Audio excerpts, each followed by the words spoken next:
Hey everyone, welcome to the Magicball Agentic Summit. It's so great to see this room absolutely buzzing with energy. Everyone who is not able to find seats, please feel free to sit near the stairs. And as you will find seats, please be seated.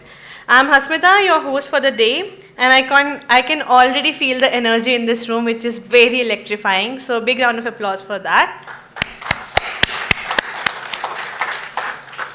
Whether you have flown in, driven across the city, or just wrapped up your meetings to be here today, thank you so much. We really appreciate it. This room is packed with some of the most forward-thinking engineers, founders, and builders who are building at the cutting edge of AI. And it's not just hype, right? What you are building matters. So let's kick things off with a massive round of applause for you and the future that we are all here to build together.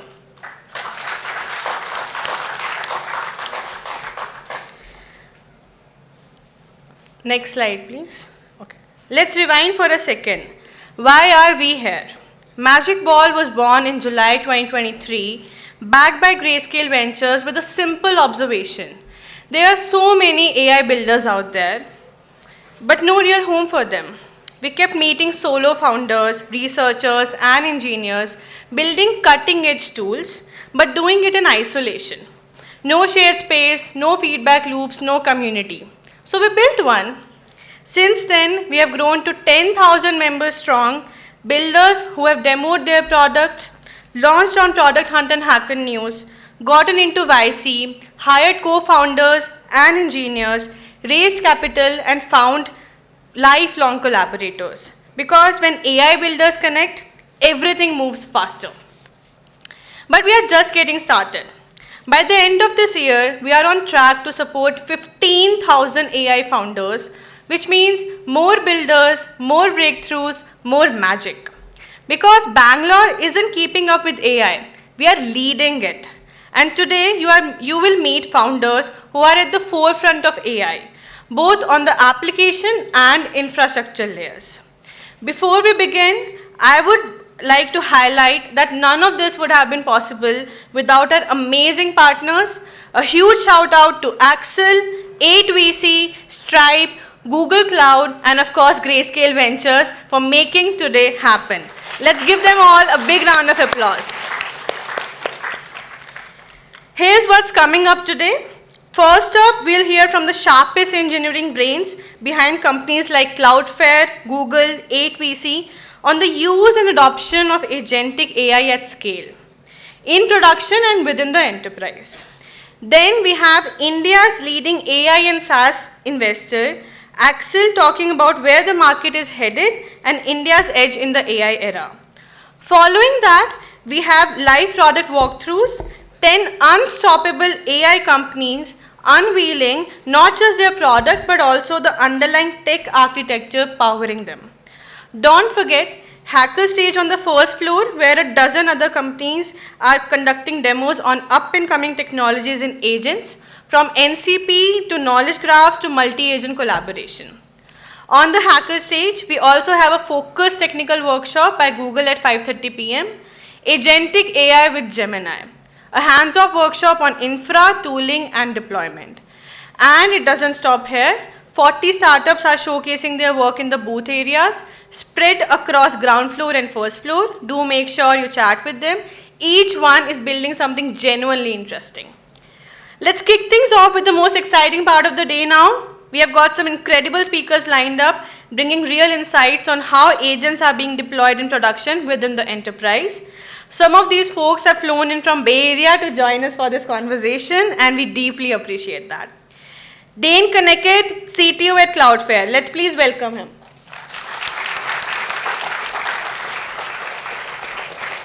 Bhaskar, Ghosh, partner at 8VC and former senior director of engineering at LinkedIn. Please welcome Bhaskar. Madhusudan, Shekar, customer CTO, Google Cloud India. Please welcome him. And lastly, the panel will be moderated by Nikhil Kapur, partner at Grayscale Ventures. Nikhil, from here, please take it over.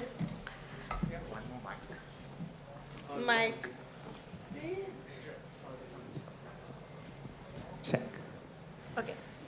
All right, everyone can hear me? Awesome. Thanks, Hasmita, for the introduction. And thank you, everyone, for being here. And a big, huge round of applause for the gentlemen here.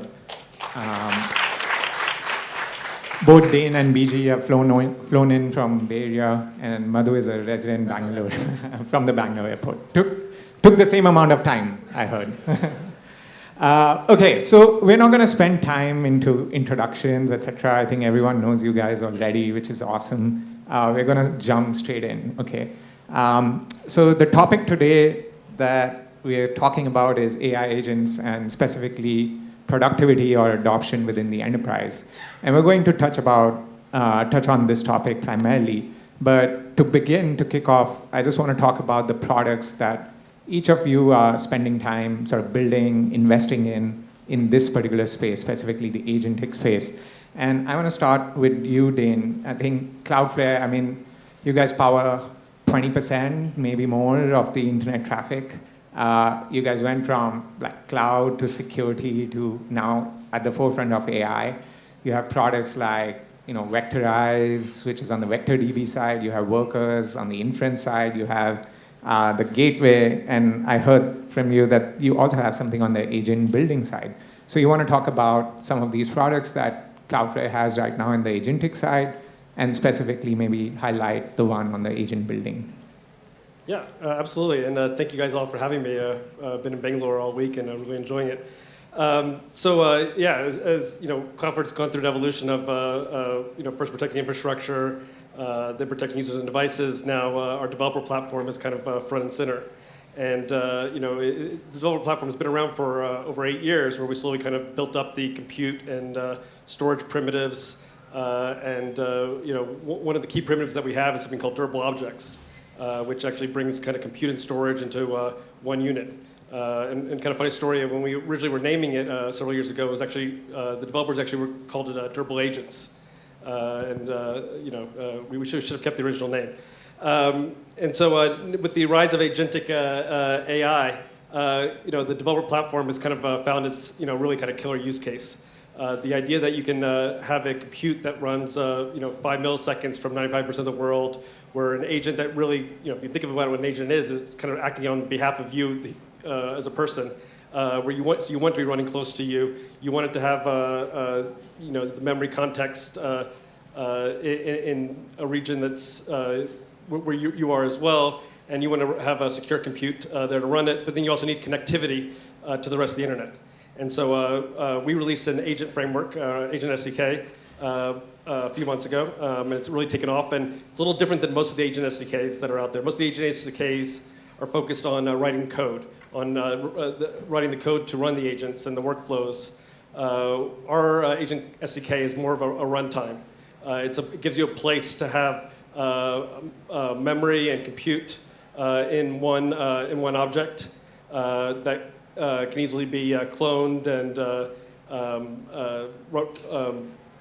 access to the rest of the internet, whether you're running inference on our computers or running inference with OpenAI, Gemini, wherever it might be. And then we kind of provide all the primitives around it to build full stack applications, everything from the Vectorize DB to Workers AI with the inference, to workflows to give you, the ability to have a multi-step process inside of those agents, and a lot more to come there as well. Awesome. Thanks a lot for that. BG, I want to quickly go to you, and let's talk a bit about 8VC. I mean, of course, you spent 2 decades before that in the data space, so this is like exactly your sweet spot in terms of where you're investing right now and where the world's moving. For 8VC, how do you guys look at the entire agentic stack, and which part of the stack are you spending most of your time on right now? I did do ads and fintech also, but that's not just very, very briefly, we are a San Francisco and Austin firm. We manage about $7 billion. Our current fund 6, is about $1 billion. On the AI side, and we also incubate companies. 25% of our fund goes into starting companies. We have a few investments in India, including Rocket Lane, just want to call that out, and I think ClearFeed, Amnic. In terms of AI, I think we look at all layers of the stack. I'm particularly interested in the data aspect of AI. I think the infrastructure and processes around extracting meaning from unstructured data. Because I think data lakes are going to grow and include a lot more unstructured data with strong signals. And traditionally, us people from the relational side have thought of data mostly from a structured frame of mind. So I think a lot of that infrastructure has not been built out. Challenge with that area is that a lot of services is now going into doing that. So that's a very interesting conundrum for investing from venture capital. On the model building side, we haven't invested in the inference stack yet. I think it's a challenge because we feel like hyperscalers will catch up. So I'll leave that aside. But we have made a couple of investments in the post-training ecosystem. We have, so in terms of the data curation part, the eval part, we think those are important areas, but keep in mind that Gen AI in the enterprise is still evolving around reference architectures. So exactly how it settles, what will be the mode of usage, which part will be open source, which part will be internal. We are paying a lot of attention to all things applications with a lot of LLM usage, whether it's verticalized or horizontal.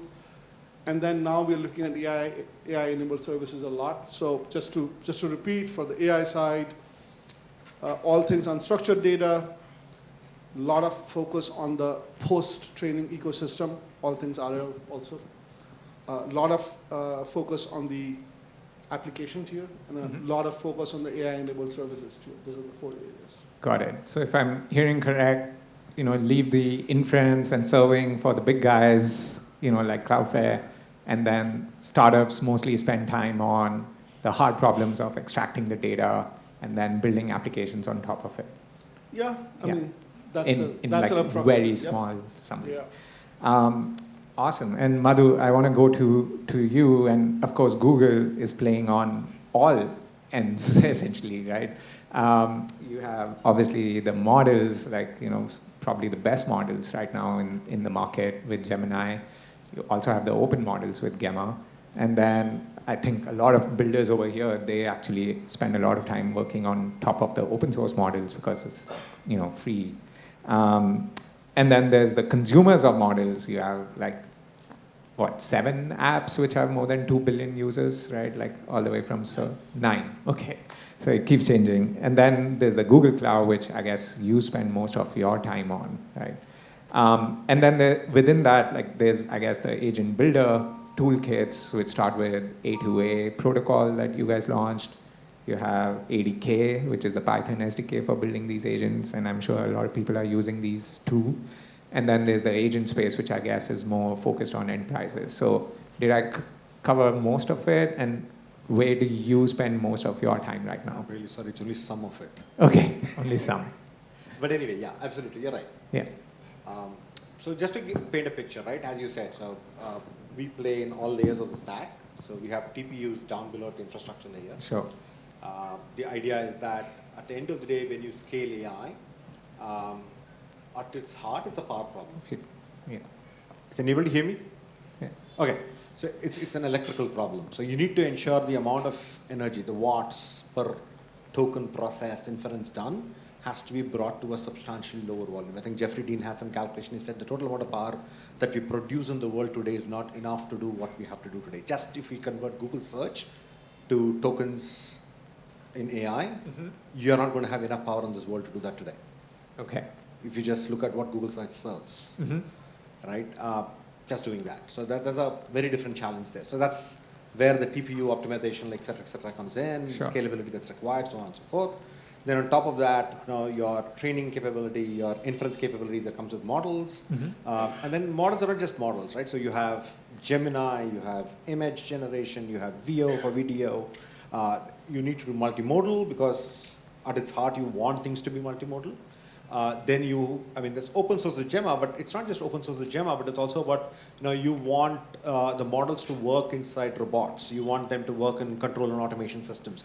You want them to run on device, right? And then you want to be able to, you can't run Gemini for all your problems. It's like, asking something that you want to run your agent to do, but throwing it at a massive, very large model. You don't want to do that. So you want to be able to distill it to smaller models that are purpose-driven, that are very specific to what you want to solve for, the ability to be able to do that. So Gemma has various variants, everything from voice detection, etc. So all of that we have today. We recently launched the Gemma for robotics capability. We also launched a robotics SDK so that Gemma can run inside your robot. No cloud required, right? So that's the model layer. And then on top of that, you have the serving layers, which is effectively, on the cloud side, you have Vertex and a whole bunch of things typically enterprises and startups, etc., would use to serve. On the experimental side, you have AI Studio and things like that you would use to experiment and build what you want to do. And then right up top, you want to work with the managed layer. So if you want to build customer-facing, consumer-facing agents that you want to run, you would run them on Agent Engine, which is a managed engine, so that you don't have to think about infrastructure, etc., etc. You just take a container of agent that you have built, deploy it there, boom, Agent Engine. Agent Engine is a Google Cloud product. Agent Space faces your employees. Right. It's licensed by employee, faces your employee. It's the ability for you to do that. ADK is a developer kit for you to develop agents. Yeah. It's open source. You can use ADK to develop agents and run it anywhere. It has nothing to do with Google Cloud. From a stack standpoint, it's a great way to, and you can use any model as well. You can go ahead, use any model you want, any infrastructure you want, build an agent, and then take it forward. A2A is an open protocol for agents to communicate with other agents. I'll get into the details of A2A, I think, in a later on discussion, but just to give you, it's an agent-to-agent protocol, open protocol. Yes, we started it, we kickstarted, etc. You have great support in the industry today, and it has been handed off to the Linux Foundation.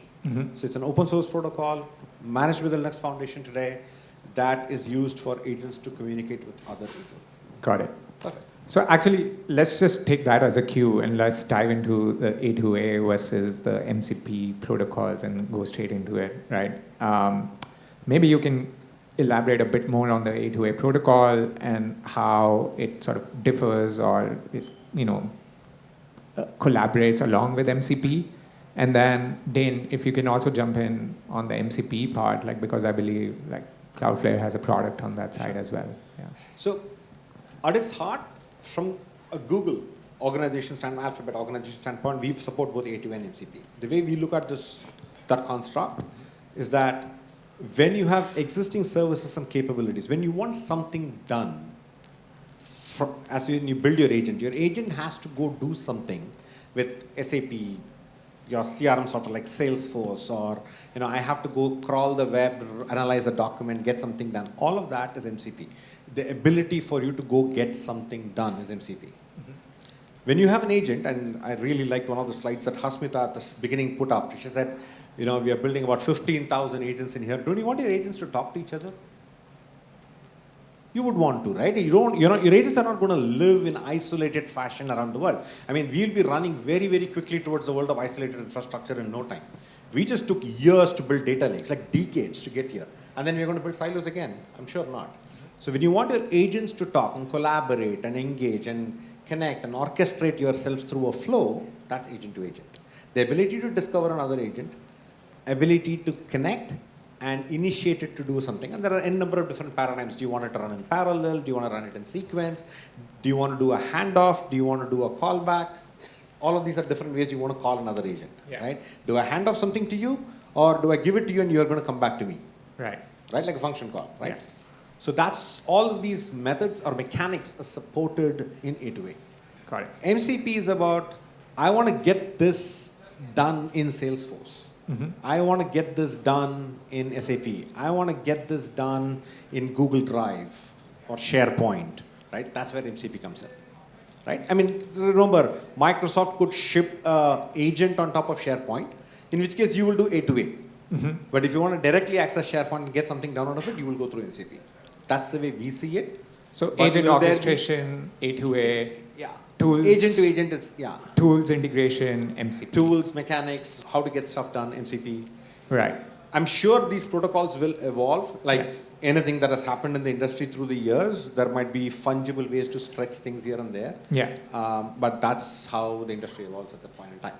Got it. And we're gonna hold that. But Sure. Dane, you want to talk about MCP from Cloudflare's perspective? How do you guys see it? and then you have like an MCP server toolkit. Yes, I mean, so, last December, when we first saw the MCP protocol come out, our engineers just kind of got excited, and over the holidays, they started building more and more on it, and they realized, don't really want to run it on my desktop as a front for an API. Want to actually build it into our applications and run it at the Cloudflare edge. And the protocol was very well suited for Cloudflare. Just the durable objects I mentioned before have like easy to resume state and reconnect, and that has to happen a lot when your AI clients are going off and doing other tasks. So we worked with Anthropic and developed the remote auth protocol into MCP and built a toolkit to make it easy for people to build them in JavaScript on our edge, built them inside React, really turned it from in something that people could get something off the ground in literally minutes and deploy it kind of globally. And so it's been huge. The adoption in all the clients, the support from all the models. It's been pretty amazing to see that protocol take off. As you said, these protocols are all early. Good chance that they, there's one standard that kind of wins later on. That's probably a modulation of all of them together. Happy to run, be the interface to run any of them on Cloudflare, whether it's A2A or MCP. We just want to provide the infrastructure for that. And within that, agents talking to other agents via the A2A protocol versus, a typical user talking to a Salesforce system, for example, via the MCP protocol. What's your thoughts around that? Yeah, I mean, I'm a little more skeptical of the motivations, to be honest, of A2A. The way that one of the creators explained it to me originally was it came heavily out of Salesforce. Where MCP, it's just you as a user, it's your license, your data, and all that. An agent is something else that an enterprise software company can sell you. And so, you didn't want an MCP talking to Salesforce. You wanted your agent paying another agent, paying another agent to talk to each other. So I'm a little more skeptical about the protocol and kind of the origin story there. But I think the motivations of being able to hand off data and connect things is something that all the protocols will need to have and need to understand. I just go back to the data side of things, and data is really the one moat that is going to be left in AI later on. And and whether it's your memory, your context, or the context of your customers, your data, and getting access to that is kind of like the one walled garden that people are going to try to protect, and just make sure that they're people should remember it's their data, and they should be able to take it where they want, and not kind of be locked into things. Got it. BG, you want to add into this? Yeah. Oh boy, where do I start? I think as a kind of a systems practitioner from a few years back, for the engineers here who are trying to looking at MCP, I would encourage you to go back to the history of data protocols. There's something called SOAP XML before probably most of you were born. I'm sure you've heard of RESTful APIs, and then you've looked at the progression of RESTful APIs to GraphQL, which didn't quite. I know my friends from Hasura are here, but. Didn't quite take off. But it's important to know that the past history of data protocols. So I think in that sense, an agent calling data APIs, it's good to know, what do you have to handle there? Do you have to handle scale? Do you have to handle security? Do you have to handle fault tolerance? Do you have to handle performance? The four things. It's important to figure that out, even with intra-enterprise calls of MCP and extra-enterprise. So what does the reference architecture look like? For all of you building that, I would encourage you guys to kind of think about it. I think agents, the other thing around agents and MCP I would bring up is, for those of you who've built microservice graphs before, it's good to know why were things built this way. How did service discovery work? Where did the metadata sit? Why did we come up with something called a sidecar proxy? Where did you solve the network routing problem versus the security problems. I think for Dane and me, we've been building stuff in the past life, and Dane still builds stuff, I don't. It would be good to kind of understand that where does the data part end, which is the MCP part, and the data and the API, and where does the reasoning on the workflow happen, which is the agent part, and Mm-hmm. what should your reference architecture look like? I'm not speaking like a VC, I'm speaking like an Yeah, ex-builder. that's exactly how I don't see, I think it's a chicken and egg issue. I think the AI community, while it's building models very rapidly, has come up with essentially an interoperability architecture, right? That's basically what MCP is at the data layer, and next is going to be at the agentic layer. For those of you building stuff, just like looking at past best practices, so as you deploy it in serious enterprises, you think of these past things would be an extremely useful thing. That's about what I would point out. And as the other thing that comes up here, if you think about what agents are, you can think of agents as representing a few personas in a department. That's an easy way to think about it. So you should think that in an enterprise, if you have 15 departments, and each department has 3 agents representing its functionality, logic, data, and also hiding stuff, then the entire enterprise becomes a system of collaborating distributed agents. And you will need meta agents, you will need directories, you will need search and discovery. It's good to think from a systems point of view. I would like to see a lot more papers come out. I'd like to see more stuff happen on the data and cloud community side around papers that I don't see coming from European and ICML, but that's just a systems practitioner speaking.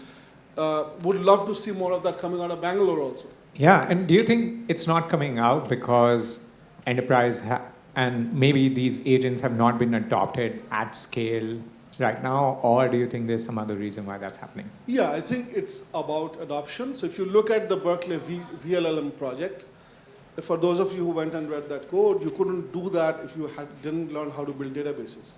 It's essentially using all the core idea of caching, right? In terms of reuse of stuff. So I think the exciting part, as Dane and I were talking before this, is we're going to, people who are going to enter, agentic AI and deploy stuff, I think they will all come back and revisit a lot of the system stuff that we saw back in the enterprise, and it's going to be an exciting time. I see those problems. If you look at the inference stack, the researcher community which builds models hasn't solved those problems. The inference stack problems are solved by a combination of hardware people and database people.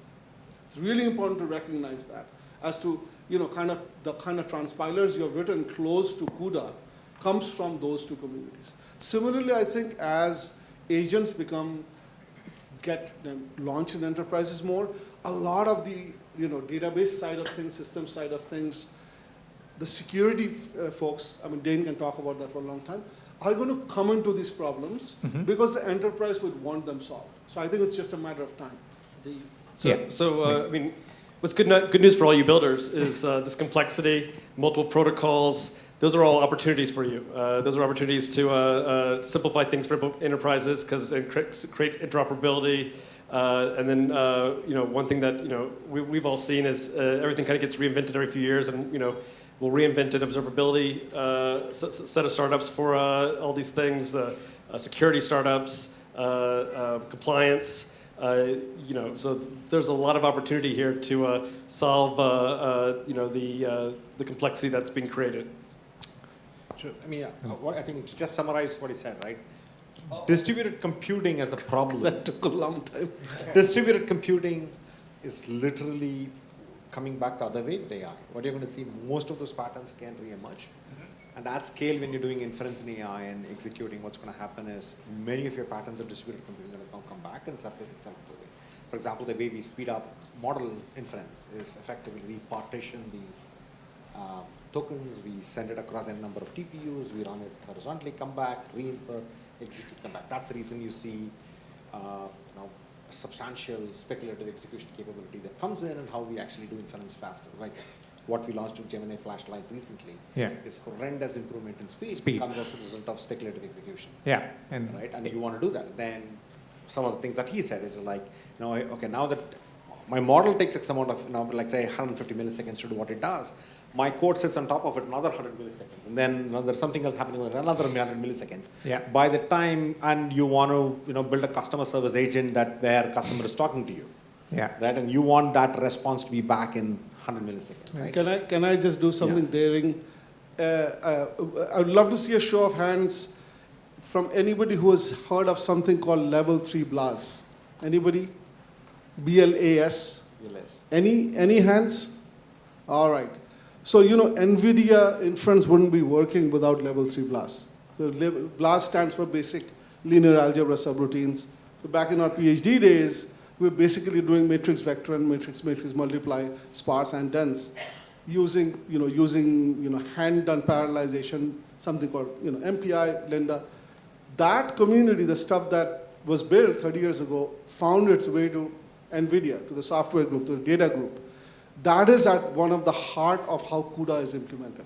So it's really cool for us to see, matrix stuff coming back and kind of actually that's why a lot of the model inference stuff is working. Sorry, not a single hand went up, so I'm feeling a little bit bad. So back Everyone's to you. young here. But, I think you guys bring out very important points, security, inference speed. There are a lot of complexities that still need to be solved within the agentic layer. And that's where, as Dane mentioned, there are a lot of opportunities for builders to build within both the infra layer as well as, of course, the application layer. Application layer we just discussed has a lot of opportunities. But even within the infra layer, there's a lot of complexity that still needs to be solved. Anything, Dane, from your perspective that you're seeing also other barriers to adoption within the enterprise, Madhu, feel free to add on to this, apart from security, maybe compliance, any other areas that you're seeing as problematic? Probably the biggest one is data governance. Companies are worried about, with their data leaking out. I kind of think of an LM, kind of like a 3-year-old, where once you tell it something, it's never going to forget it. It's going to repeat it. And so, if you don't have a good understanding of the data that you're feeding in and how it needs to be treated and how the permissions and all that, all the other variables that kind of go into how you classify data, people will be resident to use it in business applications at scale, at least. Can I just add to Dane? I think I would say it's a lot more than infra. To Dane's point, I would say all things governance is really important around PII and IP. Observability generally is going to become a massive space. How do you really do observability and monitoring and fixing of things when you have a bunch of models running in the enterprise? And orchestration is going to be an important thing. Like if you think of Kubernetes and then you look at LangChain, and you have lots and lots of agents which are going to be built, deployed, tested. The orchestration layer actually becomes extremely important and how it collaborates with the data layer. So I don't know if I would call all of this infrastructure, but all of this mid-tier stuff and the security stuff, governance stuff, is all stuff that we would love for people in Bangalore to work on. And I think there's a lot of work happening in the application layer. Yeah. And just we are very excited to see that world emerge from here also. Yeah. As startups, I think, if you're going to sell to enterprises, you're going to work with enterprises, etc. The bigger the enterprise, somewhere in there you have to know where exactly your product solution, etc. fits in, right? Enterprises today know systems of record. They have learned systems of engagement over time, which is the digital transformation we all went through thanks to COVID. And then they're now learning systems of intelligence. Yeah. And the systems of intelligence, there's a box. That's it. We do not know how to fill the box yet. You have to have the pieces, like how does security work within that? How does governance work in that? How does data access work in that? And all of that. What resides in there, what does not reside in there, right? What gets cached, what does not, etc., etc. How does it access the other layers? How do they interconnect? Many of these pieces are not fully clear to them. So every time you go into a sales cycle, what's going to happen is you have to educate them through that. And that takes a lot of effort, so on and so forth, right?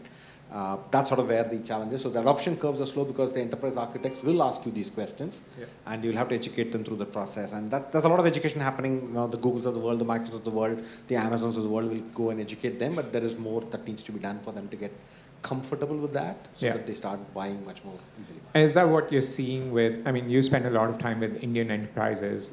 You're seeing appetite from them in terms of adoption, or is still very early in terms of education?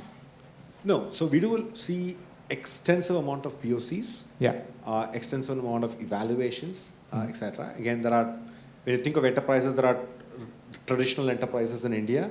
Then you have the the digital native enterprises, the larger digital natives that are there in India. And then there are the young startups, right? So between them, very interestingly, we see a lot of traction from the traditional enterprises as well. Wow, that's very surprising. Yeah, so this is the HDFC banks, the Apollo hospitals, the RBL, so on and so forth. The banks, the telco institutions, and remember these are regulated industries, right? The hospitals, so on and so forth. And you see them jumping in, clearly saying, we want to do POCs, we want to evaluate this, we want to understand what we can do here and how we can move forward. Some of them have gone to production as well, right? Smaller scales, simpler setups. Apollo Hospitals has this automatic recommendation for their doctors to, help the doctors understand what is the best course of treatment or what the next best action, but through an agentic mechanics right now. So there are things like that are being experimented and put out in production that they have started with different hospitals. So they are almost sort of leaping, right? Like, because they were never buyers of software, but suddenly they have like these budgets which are unlocked for budgets AI are unlocked, POCs. and then what happens is, they've got the way they've approached data warehousing is very different from how others have done it in the digital native space. Their data is much more cleaner, crisper, more simpler than 25 terabytes of data noise. Right. So it's a little more easy for them to jump into that than this, and so you see them jumping in. And there is also a lot of business sponsorship. Remember, much of this is happening from the business more than IT.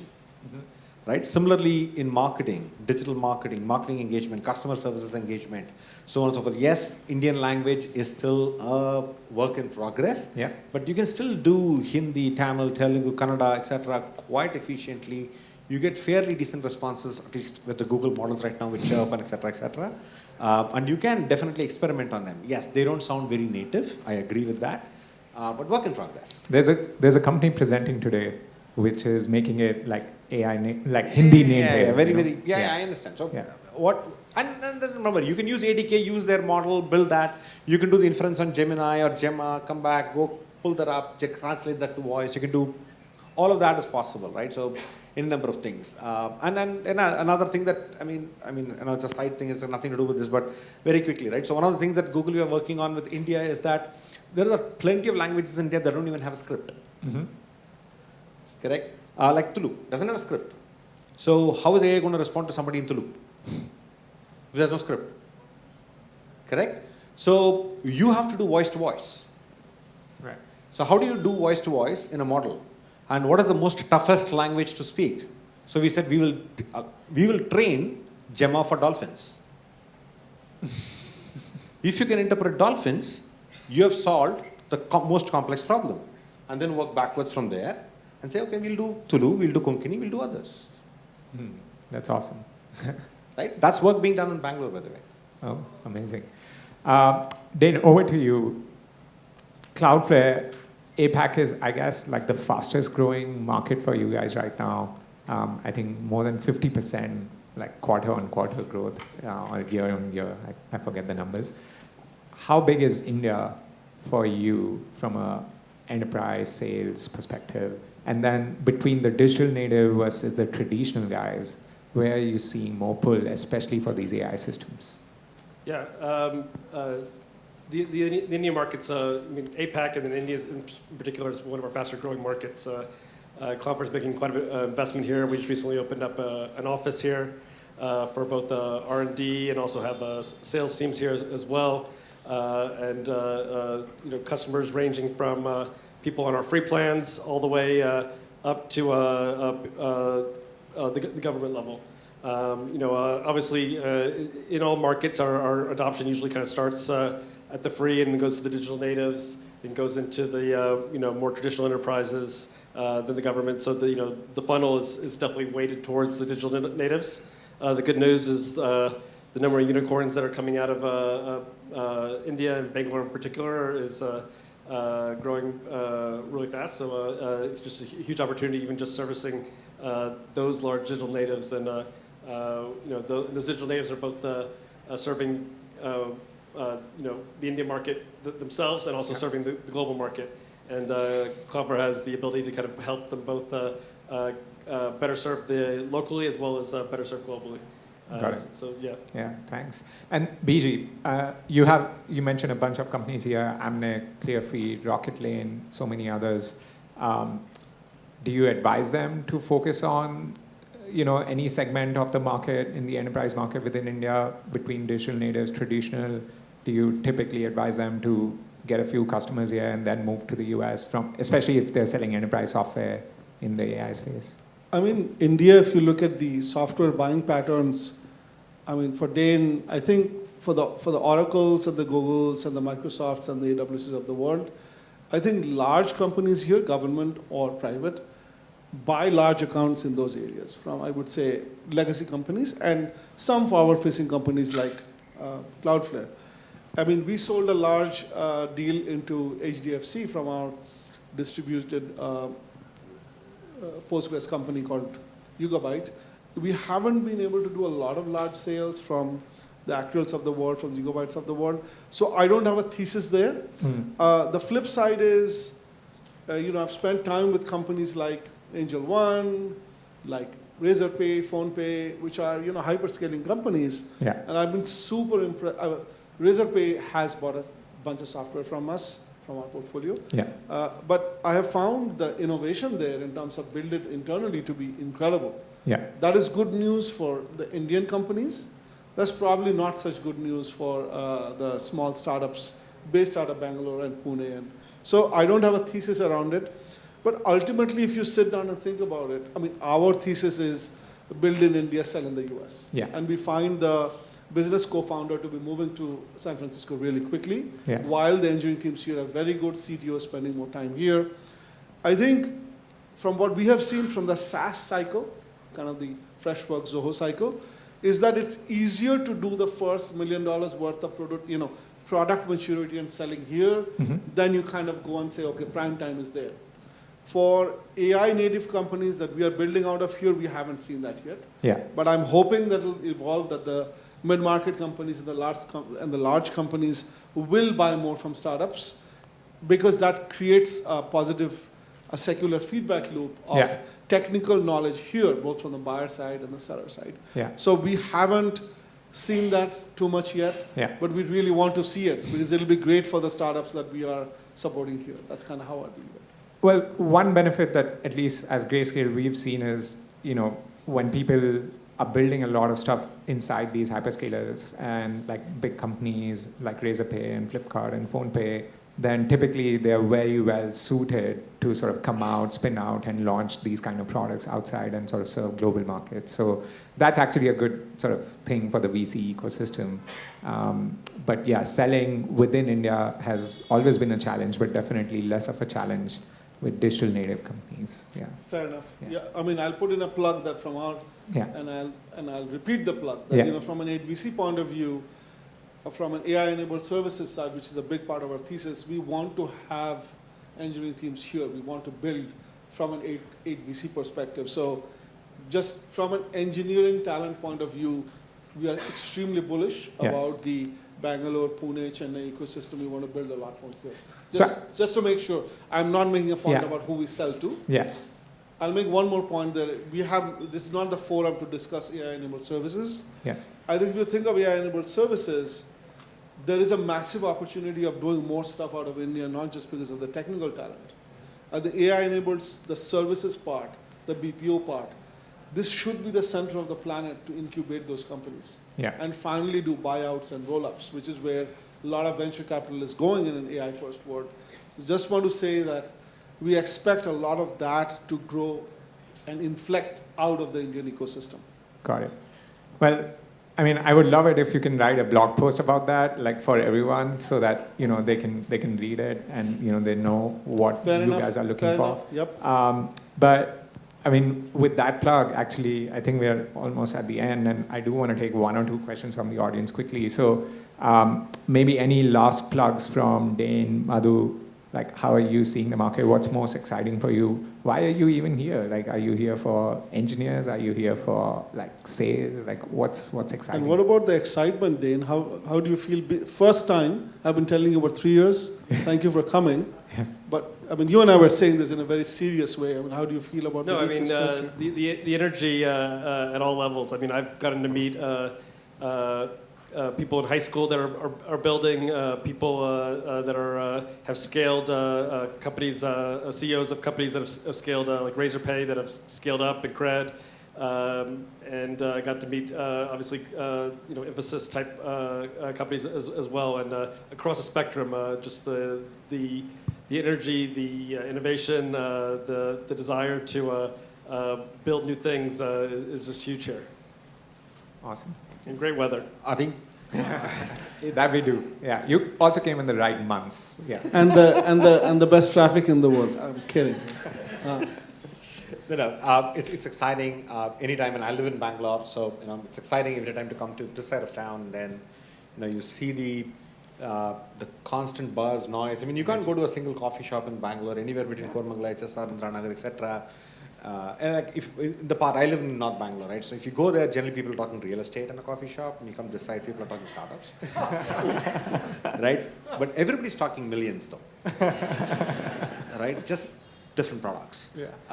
And then all the way till midnight, by the way. Yeah. It's like non-stop. Like third, I think whoever invested in third wave did a good job, right? It's like buzzing with activity, all of that. And then, it's a great place. You just go there, you listen to conversations, and you don't have to even try hard. It just hits you. Mm-hmm. And in the last 9 years I've been here, I've seen that thing from, hey, we're going to do this in Kubernetes, I'm doing this with containers, I'm doing this with this, or I'm doing Kafka. And you can see that progression, and now it's all like agents and AI and models, and I'm like, oh, okay. the nouns have changed over time, and the market learns fast. Yeah, it learns fast. It's really, and we just, I'm not complaining, or I'm not saying it's different, but I've also been in Australia for some time, I've been in Singapore, etc. Not the same. Definitely. Yeah. Definitely not the same. I spent 10 years in Singapore. Yeah, it's nothing not, close to this. just this February I was there. Not the same. It's very different, right? Awesome. You can see that buzz of activity that's there. And there is a booth down there. Mm-hmm. There is a QR code that gives credits. Go figure it out. I think that's exactly what people need from Google, for sure. I want to That's the guy. I want to take maybe one, max 2 questions. So, okay, gentlemen there. Maybe you can just shout out. The mic might take some time. We can. I have a question to Dane. So I've been into reverse engineering and large-scale scalability, and recently we have seen status 402 on some websites protected by Cloudflare, and it redirects you to a payment site that you have to pay the website to crawl. So how does that AI crawl? Actually, I wanted to bring this up today.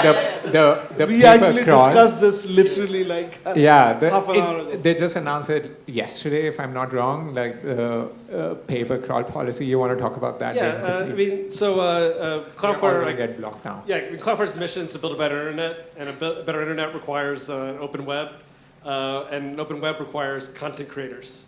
And content creators do things, one, either for money or for notoriety and fame. The original kind of contract with the web, or or very long with Google and Google Search was they crawled your site, they put snippets up there, they sent traffic to you, and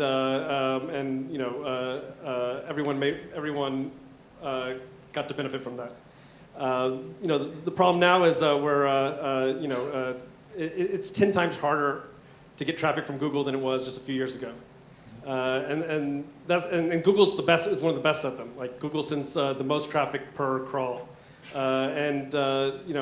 we need to find a way before it's too late for content creators to get compensated to get the notoriety that they're seeking, and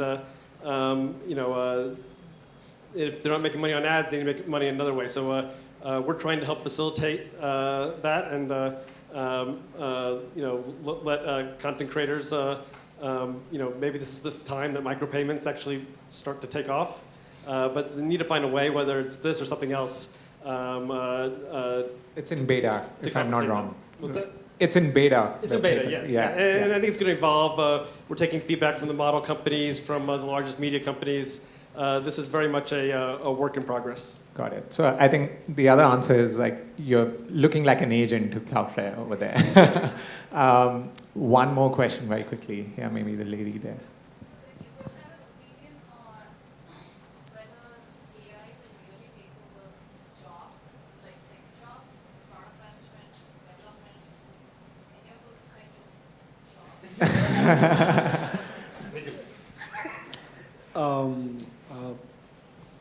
Yeah. Where do you want me to start, man? Dane and I were talking, we were doing this panel, we were talking that day about the composition of the engineering team itself around, in the presence of all these co-pilots, Cursor, such like, how the junior hiring is going down, and you need senior hiring. It's a profound, I think, designers, product managers, I don't know, maybe. The program management side, I think it's a bespoke answer. But I think a lot of the questions around AI services will lead to these questions, deep questions. I think a lot of computer science and software engineering, how it's practiced, is going to change very dramatically, and where IP will be. We can do a 2-hour panel just on that topic. But it's a great question, and I think for India, for so many engineering colleges, it's a profound question that should be addressed both at an academic administration level, corporate level, and government level around the training of the workforce. And I don't think there are any simple things I can tell you, but I would say the answer is a qualified yes, and a lot of thoughtfulness will have to go into it. Dane, quick thoughts. Absolutely. But the good news is there's still going to be a need for the best of the best, and AI is not innovating. AI is helping us be more productive, at least for now. And so the ability for you to become better communicators and do things around the code, not just actually writing out the algorithms, will help keep you in demand. So Cloudflare, Google are still hiring, right? We're still hiring. Absolutely. We are hiring a lot. You can see a lot of positions open. So I've been writing code for about 30 years. My view on this is like this. Yes, I would go with that controlled yes, etc., etc. I'm not saying no. But I used to write code in Spectrum DB Plus on assembly, right? C, assembler, compilers, etc., etc. So if you look at writing software, what we required to develop good quality software was much, much larger teams with substantial amount of effort required to do even some decent amount of business software or business application. Over the years, the compositions have constantly changed between a mix of product managers, engineers, designers, so on and so forth. Design was not that big a topic until 2007-8. I don't remember anybody hiring designers for text interfaces. Then so on and so forth, right? Even with Windows, I don't think many people worried about it too much. But then progressively we have come to a point, this composition keeps changing. I think the most famous thing was the Jeff Bezos 2-pizza team for a problem, for a space, or whichever you want to solve. And then the microservices architecture, Adrian Cockcroft and others in terms of how you do team compositions for microservices and so on and so forth. And then what happens is, today, when you go back and visit what you're going to do and how you're going to apply, you're going to see a slightly different composition. But you're going to be building a lot more. And you're going to be building, and there are enough problems to solve. Right? I don't think the problems are gone. The problems are plenty to solve, and which means there is a lot of stuff to do. Not knowing the subject is where the problem is. Yeah. So I think we'll end it over here because we do have another session coming up right after this, but we can keep doing this all day, I feel. But please come and find us after the panel outside if BG and Dane are around for a bit, and Madhu is definitely there at the Google booth. But thanks a lot, gentlemen, for doing this. Just one quick plug. We want to build more out of Bangalore. So if you want to build stuff, the flower of may come talk to me. Awesome. Thanks. Thanks, everyone.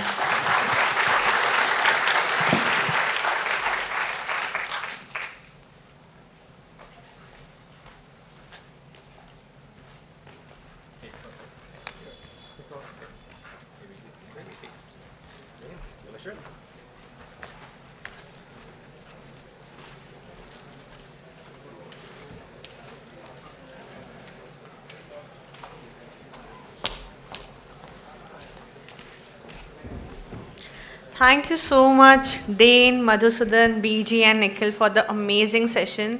So now, builders, there are lots of opportunities out there, plenty of problems. You need to figure out the subject and find your problem and solve it. Okay, moving on. Now we have someone who has been championing India's AI and SaaS movement long before it was the headline of every boardroom and Twitter thread. Prayank Swaroop from Accel has been on the ground working closely with founders, building everything from core India to dev platforms to applied AI companies, helping them scale from zero to real traction. And today he is going to walk us through a crucial question: where is India heading in AI and the market potential by Accel? Please join me in welcoming Prayank Swaroop on the stage. Round of applause, please.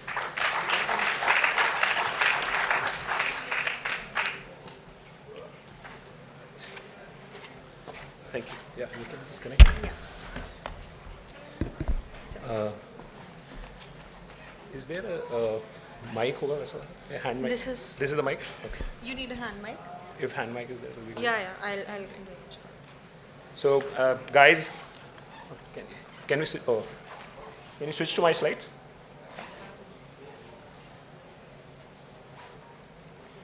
So while the slides are coming up, I know we are running late. I have 15-20 minutes. I'm going to stretch it to Indian Standard Time, 5 more minutes on my time. So please bear with me. I have 30 slides, so I have to go through a lot. I have done a bunch of cheating. So I was supposed to talk about what... Yeah. Thank you. So I was supposed to talk about what is happening in AI in India. I have taken the liberty when I was making the slides that all of us are reading, all of us are parts of generative AI group, Magicball. I think a lot of us are on top of what's happening in India. I just wanted to get you an observation from my side. As an Indian VC, we are a global firm evaluating AI startups. So some of my key observations, and hopefully you'll excuse me for that. If you guys are interested, we'll talk about India as well. I think I moved out of range. So just a quick plug, Accel has been investing in India now for 18 plus years. Globally, we manage over $24 billion. We have around 20 plus unicorns. A bunch of our companies are going public in the next few months. You already know Swiggy and Blackbuck are listed. But we have been investing in AI and SaaS, the US-India corridor for a very, very long time. And we also run the Accel Atoms program. Many of you might have heard of it. So we have opened applications for it just last week. It's atoms.accel.com. Please apply. We invest up to $1 million in pre-seed stages. You just need to come with an idea.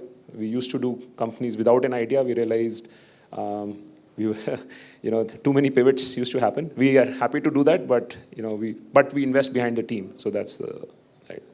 This is the Accel AI portfolio. So I think some of the stuff which was discussed. So Cursor, we have, you might have read the news, Lovable. We have invested in a bunch of things. Scale was one of our bigger exits very recently. This includes Accel a portfolio from across the world. So India, US, Europe. So quite a few companies. We have done robotics, we have done consumer apps, and we are very excited about AI. So I think almost 50-60% or even more of the dollars we have will go towards AI in the next couple of years. This might be of interest. So this is like a call for startups. Some of the areas which we have been spending our time on globally. So these are infrastructure layer, foundational layer, and application layers that how we see. Yeah, and I can put up the slides later on or share on WhatsApp group, so if you guys can access. So just key takeaways. There are some opportunities. So there are 3 opportunities, and we are talking at the Agentic AI Summit. Obviously, Agentic AI is the new gold rush. I strongly believe that you have these, you had SaaS, then you had AI. Now AI and Agentic AI is actually completely new. We'll talk about it. The era of lean startups is here. Data is king, not models, and I'll go through each one of these in detail. And there are some risks, though, right? So you have AI wars, you have to play the game that hasn't been played, and we'll talk about it. So here's what I see. I mean, if you look at the left chart, the searches for Agentic AI has gone up significantly, and customers are searching for it, but customers don't know what Agentic AI is. Customers have no clue what is happening, and that's great, because this gives an opportunity for all of you in the audience to build and give an experience that the customer has never experienced before, and that is a very powerful point for conversion. So you don't have to compete with the staid old experiences which have been there for many, many decades. In fact, you don't even have to compete with the companies which have been built over the last couple of years, and you can just go ahead and create your own experience, and that is actually a very big opportunity. The second slide on the right, how many of you have seen that slide on the chart on the right? Okay, very few of you. So let me explain that a little bit. So yesterday, as of yesterday, this particular paper was launched by Microsoft, in which they have created this agentic architecture framework on the left-hand side using any of these particular models. So they have tried it GPT 4.0, 03, they tried with Claude, they tried everything. And what they show on the right-hand side is this. So this is an agentic framework which allows you for doctors to be able to solve and diagnose medical cases. So the premise was that, O3, all the systems excel in doing multiple choice questions because they just learn those questions. But if you apply that same LLM on a real life use case, how will you solve that? So they actually took 300 medical cases, which are complex cases in a journal, and then said, can an agentic system solve these cases? And what the agentic system could do, it could ask a question to get data, it could request a test to get test results, and then it could provide diagnosis once it understood that the answer is correct. And it also had to do it within a budget. So within a budget of $1,000, $2,000, $3,000, how much you can solve for. And this is the baseline. So the plus you see here, that is human being performance. So human doctors, clinicians with 20, 25 years of experience at $3,000 are performing at 20% accuracy. Then you put the same model, same questions to variety of models, and you can see the performance curve. But what you see here is the agentic performance for any of these models. And that's the core, so that's why I think models are commodity. If you can architect a nice agentic framework, a nice agentic solution, you could end up with much higher accuracy. And that is the future, and that is what excites me. Because you don't need to be dependent on any model per se. See, models will continue to improve, but this particular solution is an application layer solution. Any of us here could have come up with it, but you need access to data, you need to understand the problem statement. So the slides are gone. Okay. Second, era of lean startups. I think we are getting into a zone where all of you could become multi-millionaires without having money from a VC. So on the left-hand side slide, you see the person who actually sold their lovable clone to Wix for $80 million, solo founder, built over 6 months. And that is a reality. On the right, you see companies are becoming more and more efficient. So with very small number of teams, you could do a lot more. And that, I think, is very interesting. Now, how do you do that? Like if you are a solo founder, if you are a team of 2, how can you build a $5-6 million ARR? You could basically go and find a problem statement which nobody is solving for. And there are a lot of new unlocks which are happening in AI. For consumers, for example, I mean, a simplest use case is like Magicball has so many groups, and every day I wake up, there are like some 100 messages. I have no idea where to start and where to begin. Summarizer for your WhatsApp group messages is one idea. I'll be willing to pay a couple of dollars for that every month, right? So those kind of things are there for us to be more personally productive, and there are a lot more other such solutions which are available. But the era of lean startups is here. We, as Indian founders, have to come out of I mean, labor has been cheap, so we have hired a lot more people. Somebody asked the question, what is going to happen to product managers and to programmers? I mean, I as a VC would say, you have to hire less. You have to do more with lesser number of people. It's as simple as that, because if you're not going to do it, somebody else is going to do it. So that is point one. Point two, for product managers in particular, and engineering managers in particular, I have realized that there is this attitude that I have never coded in my last 5 years, 10 years, so I have no idea. I just find that appalling right now, unfortunately. You have to be a techie, you have to go back to the roots, you have to understand how vector databases perform, you have to understand how evals work, you have to write some of that stuff yourself. You can't be dependent on, oh, this is my LLM guy, this is my AI guy. Things are not going to work like that. So that is the first problem. So attitude of relearning, everybody has to relearn. It is super important that you need to do it. Second, I think the big change, what I advise in my companies for talent is you have to hire people who are AI tinkerers, who are curious about what is happening in AI. They are not just, hey, this was the job given to me and I finished it and that's done. They go out and say, oh, we implemented it this way, but like Microsoft came up with this, should we try this approach? You have to be constantly learning on your toes and saying, this is what is going to change. Because if you are not going to do that, you are going to be outdated in a very, very few amount of time. So it is super important that you are up there. You have to start learning and reading archive papers. Unfortunately, for those who don't want to read it, but it's actually quite exciting if you start reading some of those papers. Third, opportunity. Data is king, not models. There has been a lot of hue and cry about India not having its own foundational models and the like. Yes, it is important, but there's a lot of opportunity as we see that models are commoditizing. So we need to figure out what is the alpha. The alpha is data, actually for anybody in this room again, because more and more, all the models, as you see on the left-hand side, what you see the green line, that green line is when all the publicly available data sets will be exhausted as per the Stanford study for the LLM models.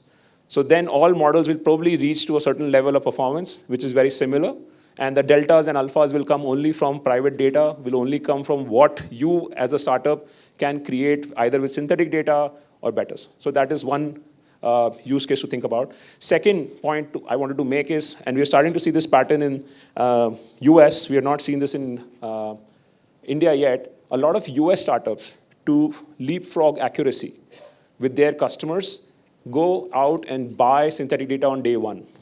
Versus what we do in India today is we build with the customer, we spend time, improve accuracy, and it takes a long time, 6 to 7 months to get 2-3 customers to improve our accuracy better. But data can be bought today. The shortcut, it is expensive. It costs anywhere from $500,000 to $2 million. And that's why a lot of US companies also raise huge amounts of money. But that data plays out in accuracy and customer conversion. So that is the second trick. What you see on the right-hand side, if you don't know what that is, if you don't understand it, please learn all of these terms, and many more will come. So DPO will come, RFT will come, SFT will come. These are all ways of how to improve accuracy, how to have your models better. Typically, again, most of the startup founders I meet end up spending time on prompt engineering, prompt optimization in India today. I'm just being very candid here. So people have to figure that out. So the risks. So not everything is hunky-dory. Maybe I spoke the risks also in a very neutral tone, but I really like this quote. I found it on Twitter. So the battle between every startup and incumbent comes down to whether you can get distribution before the incumbent can build the innovation. And this has happened to a bunch of companies. So Granola was coasting along fine, at scale, raised, I think, some $200 million of VC capital, comes along, Record GPT, Chat GPT Record, And talk is they'll get disrupted. Anthropic, day before yesterday, just launched their artifacts with code, so you can create apps much more similar to Lovable. We don't know how the battle will play out, but we'll see, right? Will Anthropic go on to build deployment, intersections with, integrations with Supabase, integrations with GitHub? Possible. So all of this is happening. But for example, there are some playbooks. For example, how did Cursor win against GitHub Copilot? So Cursor is a dominant player in code editing. I'm sure all of you must be using Cursor. They were first to market? No. GitHub Copilot came first, but they came up with a new experience which user had not seen before. So UI, UX can be a moats, right? The second problem I see most of the time, the startups are competing with other startups, right? So the number of AI SDRs, sales and marketing stack companies which we have seen is very large. And you might be unique, no problem in that. But as a VC standpoint, there's just too many of those companies which are there. So you need to be very crisp in the customer value proposition and the pitch which you come out with. So you need to be able to identify why you are different. And I had this very humbling experience with one of my startups which I had funded. So they were supposed to get into a program and get some 50K or 250K of free investment. And the program had this one question in the form, how are you different? Explain in 100 words or less. And I asked the founder, and the founder said, because XYZ Fortune 500 companies working with us. Like, dude, like that's not, you're not different because of that. Like, what is the difference? Because we have so much revenue. No, that's also not different. Like, what is it that makes you different from your competitors, from your peers, that you should be able to crisply say? I think we all engineers, and I'm also an engineer, we tend to build. But how will the customer be able to articulate why you are different? That is the most important thing. Like, we build the Accel Atoms program, and I mean, I'll tell you, like, I used to get very irritated, but people would say, oh, you're like Sequoia Search. Oh, you're like Y Combinator. And I'm like, no, we are different. And I was not able to explain why we are different. So over the last few years, we became, okay, my team is like, we have to deliver an experience and a product where the customer should say that Accel Atoms is different because, and they should be able to say it in 2 or 3 words, and those 2 or 3 words should have to come from our positioning. So you need to figure that part out. Again, one more piece of advice which I give to all my founders, performance matters, but in today's world, perception also matters. And Indian founders are very good at performance. We are like very good at filling up and getting marks, but there is always that kid in the class who's the, teacher's pet, who we hate. Because even if he's getting bad marks, teacher always likes him. So you have to figure out that part also. That's the truth. Like, people wonder and say, Prayank, like, I have 5 million ARR, but my competition is 1 million ARR. They're getting $100 million, I'm getting 20 million. What is happening? Because the founder is able to go and paint the vision in front of stakeholders, in front of customers, in front of investors, in front of their employees, and where they're able to convince that this guy gets it, he's going to create something very large. So you have to be able to communicate, you have to be able to paint that picture. That is super important. Second, play the game that hasn't been played. What do I mean by that? For a very long time, all of us, when we build products on what we already know. So we say, hey, this is the stack, this customer, I'm building product for somebody who's using Salesforce. And I'm building product, I will do integrations with their Salesforce on XYZ things.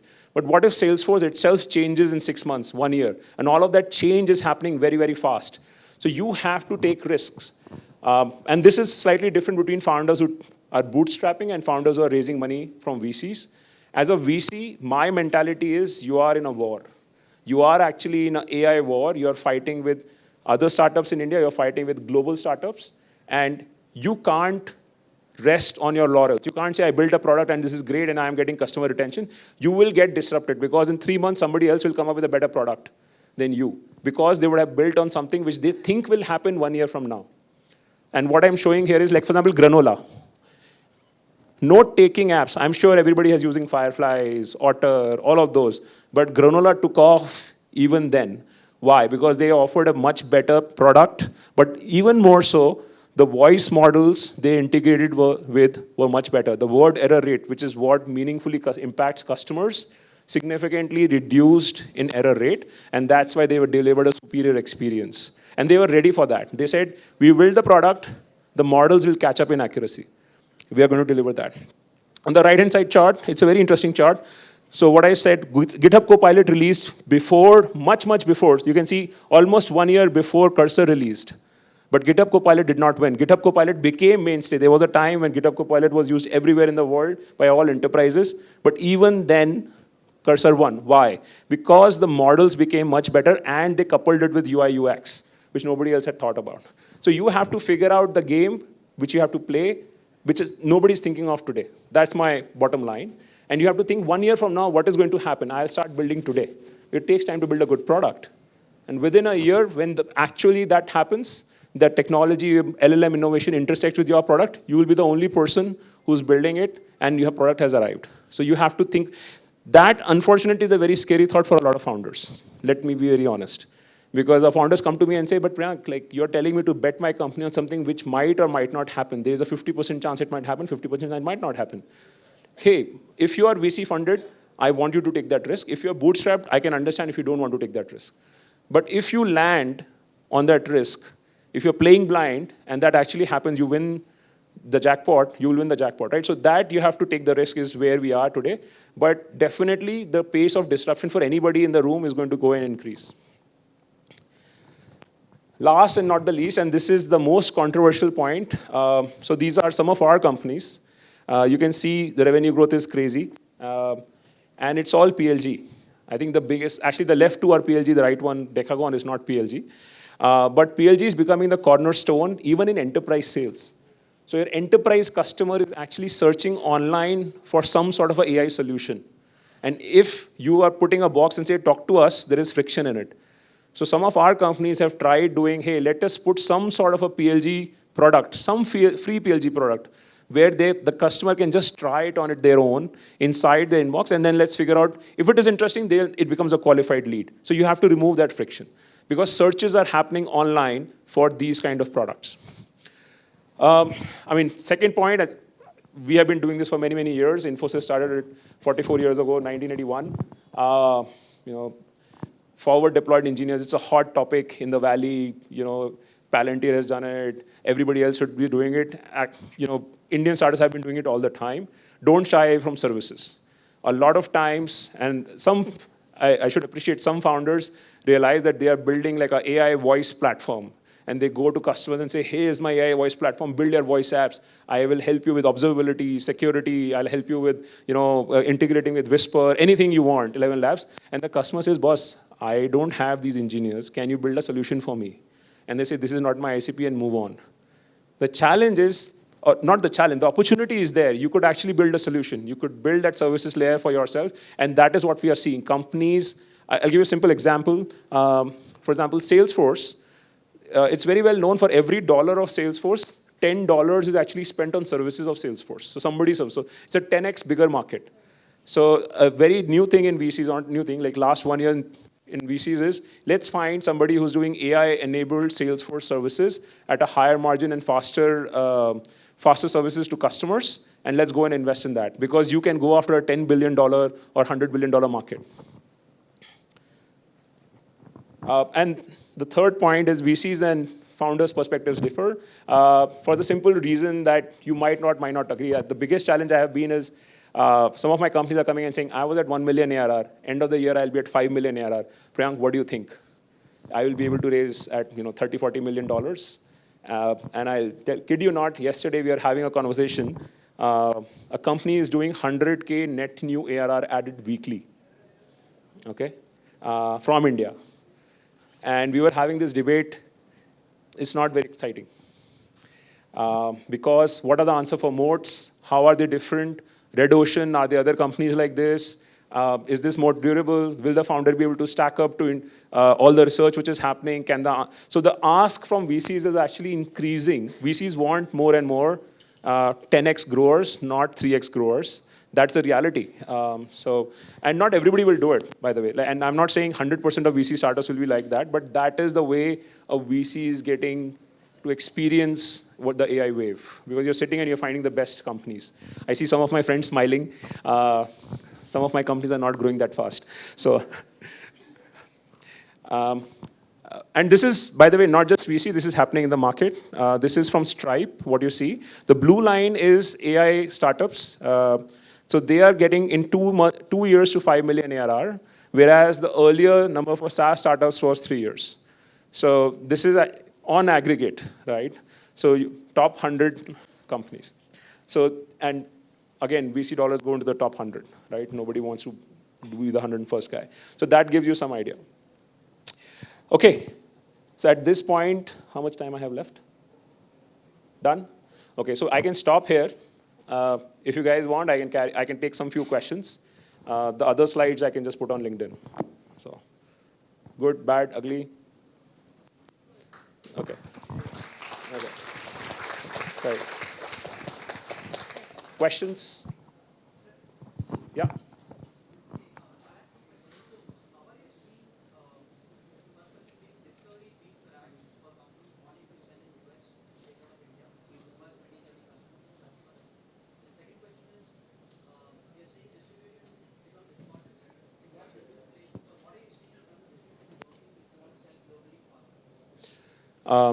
I know there are a bunch of experienced founders who are going to come after me, so they can answer that question better. But from my vantage point, for the first 10 customers, it's all friends, family, hustle. No VC can get you those customers. You have to get those customers yourself. LinkedIn outreach, that's the way it works. I am starting to believe more and more in PLG motion, even for enterprise sales. Because just customers are searching, like I said, customers are searching for AI solutions, for agentic solutions, and you have to answer for those. The second approach, which has worked for some of my companies. In some of the areas, there are always experts, subject matter experts, who have connected with consultants, let's say for compliance, let's say for healthcare, and you go to them and you partner with them. The biggest company, one of the biggest companies has done this very well is a company called Abridge in the US. So Abridge partnered with one of the very large healthcare IT systems, and that healthcare IT systems had a very big footprint in the US, and they just went everywhere. So they went from, I think, they are now 100 million plus ARR in a very short order of time.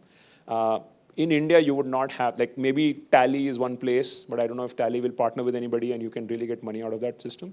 But you get the gist, like everybody uses as software and then you are part of it. SAP Marketplace, Shopify Marketplace, those are the places where you could be. Some of them are very restrictive. So yeah. You had a second question? Yeah. Yes.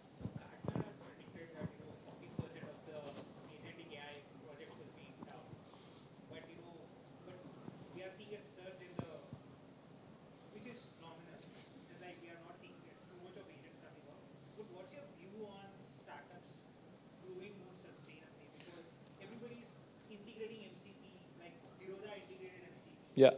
But everybody has figured out a way to integrate AI with them. But like, how can a startup today sustainably grow in a market where people are trying to figure out what they are building? Like, there was a talk where Razor is building everything in it. Yeah. But startups are coming up with problems. See, I think I got your question partially. So one is everybody wants to run very fast.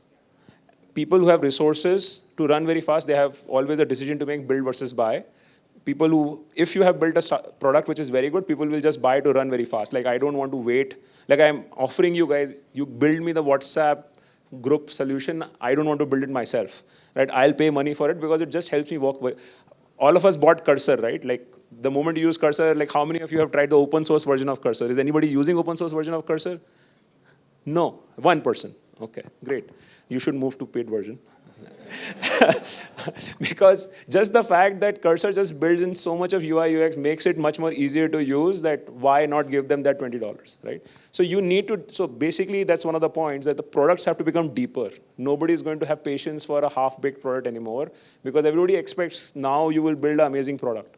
So it's going to become challenged. So the failure rates of startups, in my view, will actually increase, because competition is going to definitely increase, right? So that is going to happen. Yeah. Yeah. Last question. Yeah. What's your view on horizontal agents versus vertical agents? So, for example, you have Lemonade, which does AI, which is horizontal, versus say somebody who's doing I think the market is available for both. At the end of the day, the reason I put up the slide on data is because the moment you introduce data, you are making it a vertical agent. And you're making it a vertical agent for that customer. So we have invested, for example, in a company called Rapid Claims. So they are a horizontal agent for medical coding. But then they become, or you can say they are a vertical agent, but anybody can use them in healthcare for medical coding. But they are vertical in the sense that they then go and figure out the coding system for that hospital.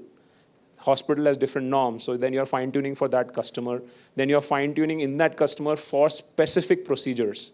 So then you're making it, then the customer is very sticky. They can't move away from there. But it is actually anyways healthy. But you get the gist, right? Like you have to make it very, very specific. 11x, for example, anybody can use it. But then, again, they have to find use cases where they need to excel.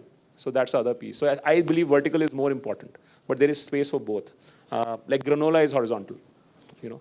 So, yeah, thanks. Thanks, guys.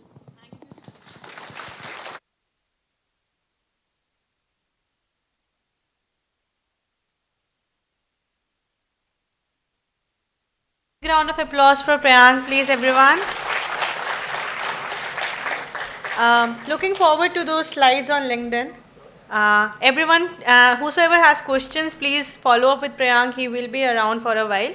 And moving on, now it's time for what many of you are very excited about, the live product demos. We have got 10 cutting-edge agentic companies building at both application and infrastructure layers, ready to walk you through just what they have built and how it actually works under the hood. This isn't a pitch parade. This is about real systems running in production, solving hard problems, and scaling fast. And the best part, they are built right here in India for users, teams, and enterprises around the world. So let's start with Prashant Subramaniam, Head of AI Adoption, APAC, Google Cloud. Can we please welcome Prashant on the stage?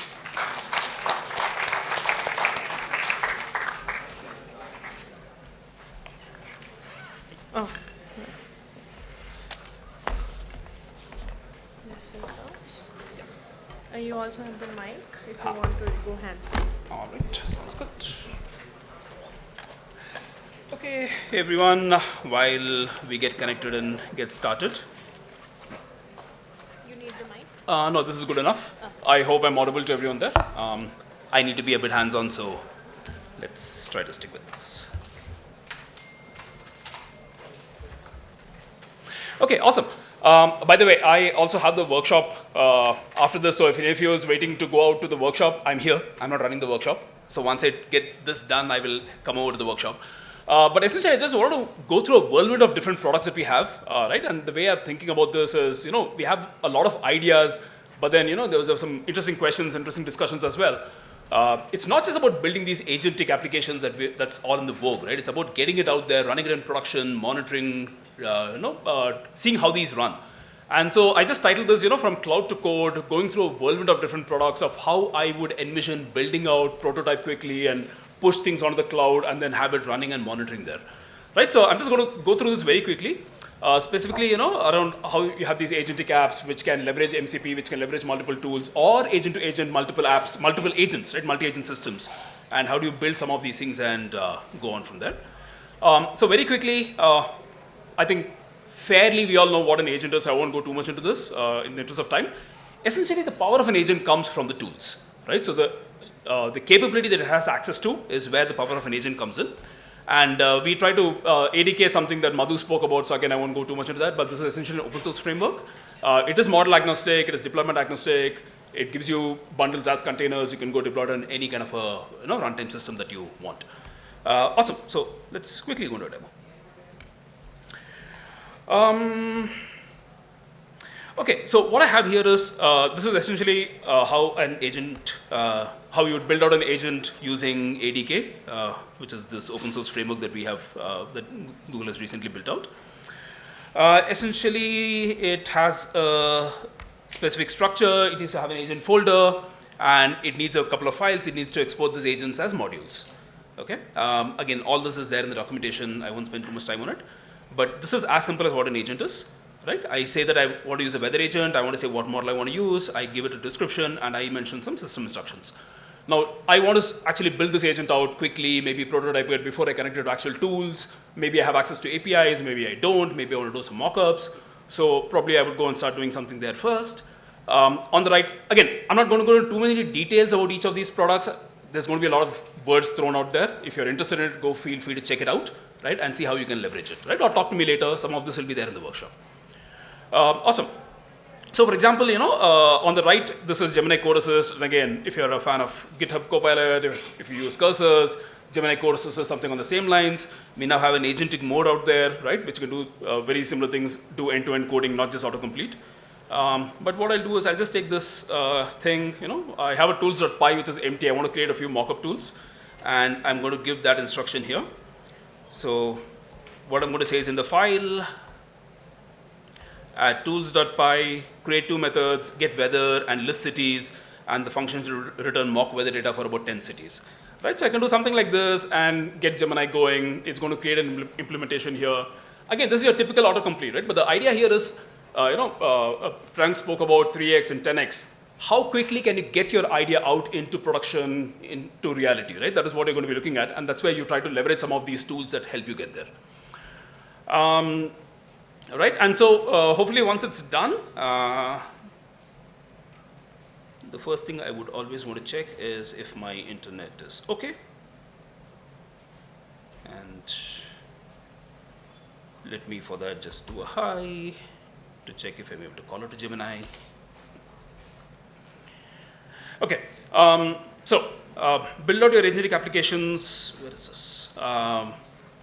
Get your tools generated. I conveniently have a backup for situations like this. Okay, let's open that up.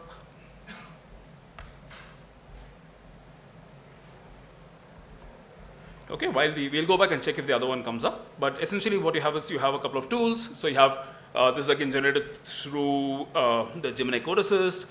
I have a simple weather mockup. I have a list cities mockup, right? And the agent file, I'm importing these tools. I have a system instruction and call out to these tools. Right now with ADK, you're building out your application. You want to test it out. You want to prototype this locally. So what you could do essentially is you do an ADK web, and I have something running on port ADKT. So I'm going to specify a port. ADK web essentially gives you an agentic runtime, right? An agent is something where you have this plan, execute, introspect kind of a loop, right? Where you just don't do an instruction and it gives you an output, right? That is an AI app, or using an AI. In an agentic application, it is going to do something, understand, look at the output, see if it worked, try to achieve the goal of the user. So for that, you need a runtime, right? You can't just do simple API calls. And here now, I'm just going to open this ADK application that came up when I did ADK web. Okay. Okay. And right, so this is essentially a runtime. It has everything that you would need from an agentic application. Typically, when you look at an agentic application, you need a runtime, you need memory, you need short-term memory, long-term memory, you need tool calling, right? You need session management, you need all of these capabilities. And with ADK, you're going to be getting that. Did anything not work? Okay, no, this should be. All right, this is going to be calling out to the LLM. Yes, thank you so much. What is the, let's say, weather in Bangalore, for example? And what you see here essentially is like when you're running an application, you see what all happens, right? Typically, the big problem in an agentic application is you have models, you don't know what the models are doing, they're going to end up making multiple calls to the LLM, you're going to burn through your tokens, right? So you really want to understand what is happening, you want to control your system, right, from going overboard. And with a good agentic framework, right, there are a lot of frameworks out there, and there's something I always say, right, if you're already using something, if you're using a LangChain, if you're using a Llama index, and you're familiar with it, you're comfortable with it, go ahead and use it. Look for capabilities in your framework, right, or try to bring in those capabilities. With ADK, when we build this framework out, we know the kind of systems that we build out and we put into production at Google, and we have incorporated some of those capabilities right within ADK. All right, so I don't seem to be able to hit Gemini at this point of time. We shall move on. And I consciously did not record a demo because I thought, this is too much to talk, let me do a live thing, right? And yeah, maybe that was a bad decision.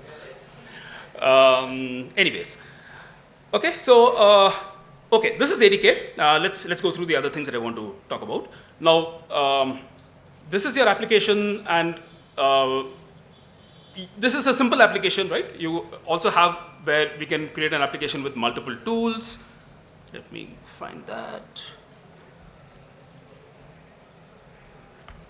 Okay, if you want to build agents where you have multiple agents interacting with each other, right? So essentially, in this example, what I had here is, and I don't think this will run, right? Again, because I may not be able to get the right network out here.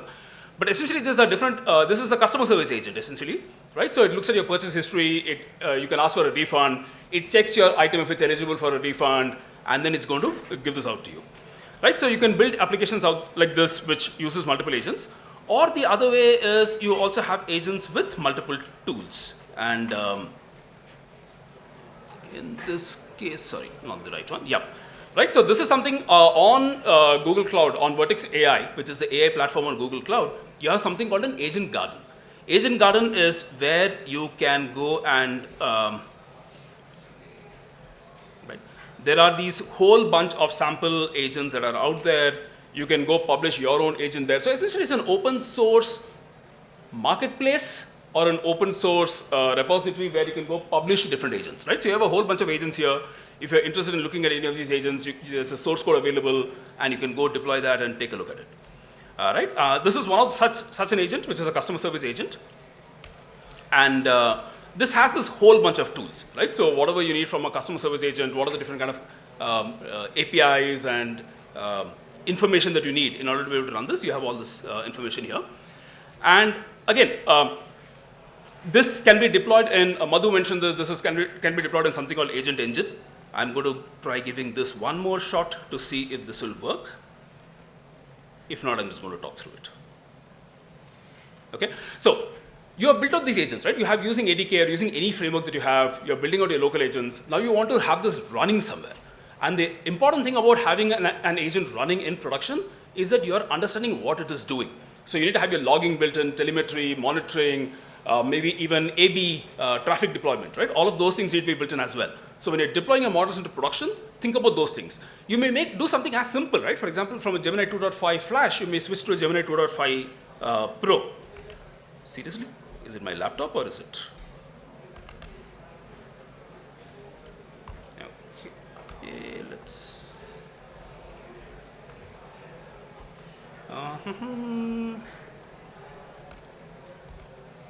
Okay. So what was I saying? Yes. So you need to deploy this somewhere, right? So when you're deploying this, look at all these kind of capabilities, right? When you're switching out a model, for example, a 2.5 Flash to a 2.5 Pro. Yes, Pro may be a more powerful model, but it may bring in some additional latency because it's doing thinking, right? You have thinking budgets and other things in the Gemini models.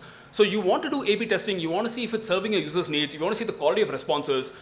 All of this are capabilities that you need to be looking for when you're deploying these agents, you're deploying your applications into production. Right? Yeah. So, like I said, a lot of capabilities, and again, this is Gemini CLI. If you're fans of Claude Code, Gemini CLI is something that we launched just last week, I guess. Right? So Gemini CLI is something that you could use, and with Gemini CLI, you can now, for example, what I would have wanted to show you essentially is, you can do something like, where is it? Okay. So something as simple as this, right? Typically in your README files, in your deployment files, you have instructions. So, right? So what I can do with the agent, as simple thing is go follow all the commands that is there as a README, create a new build, and go deploy to Agent Engine, right? And it is just going to go follow all of those things and get done with, right? So it's not authenticating. And if you do that, this is Agent Engine again very quickly. This is Agent Engine. This is where you deploy all your applications. You get it into production. One very interesting feature that I would love to show you is once you have your applications running on cloud, on Google Cloud, you will of course have errors, right? So you need to monitor your applications, you need to look at your logs, you need to fix issues that happen. And of course you have errors. And when you have errors, again powered by Gemini, there is this amazing feature called Investigate. So this is Cloud Assist Investigations. This is the last thing, and then I'll stop after that. And when you use Cloud Assist Investigations, when you start a new investigation, it is actually going to go into your entire infrastructure, into your entire code base, understand what is happening, and give you back a RCA, right? And how to fix it. So for example, this is one such investigation that I ran yesterday, and this was a cloud run deployment which had introduced an error and it wouldn't start up. Right? So it goes into all of this, looks into permissions, IAMs, availability, and then gives you an error, gives you a list, right, of different things that you may want to do either in your code or in your applications. So again, these are some of the capabilities that you should try to leverage when you put your applications out. With that, where are my slides? Yeah. So very quickly, I think the first takeaway is have internet or have a working internet anyway. But yeah, try to leverage good frameworks, agentic frameworks to build out your applications which have all the capabilities that you need. Find good deployment runtimes that you can deploy to. On the Google Cloud, we have Agent Engine or Cloud Run. Use agentic capabilities to go investigate, monitor, troubleshoot your applications, cloud investigations, logging, help you with this, telemetry comes out of the box, and then leverage some of the agentic coding assistants, right, like Gemini CLI or Gemini Code Assist to help you with what you do. With that, I'll end this. If you'd like to try out ADK, just go to search for ADK, Google ADK, you'll find it, right? You don't need to scan this or do anything else. All right, thank you so much, and those who come to the workshop, I'll see you there.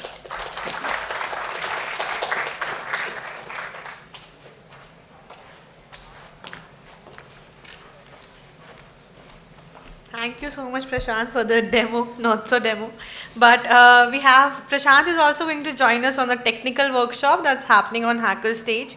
It will start in a few minutes. So if you bring your laptops here, please join Prashant. We'll also give you internet access. So make sure to get that and join Prashant on Hacker Stage happening on first floor. Agentic AI with Gemini. Now moving on, the next up we have Siddarth Jain, co-founder of DrDroid. Please give a big round of applause to Siddarth. I'll manage.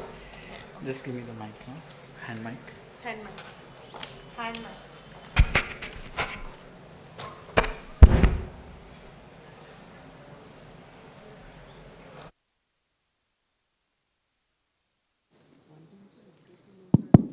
Hello. There you go.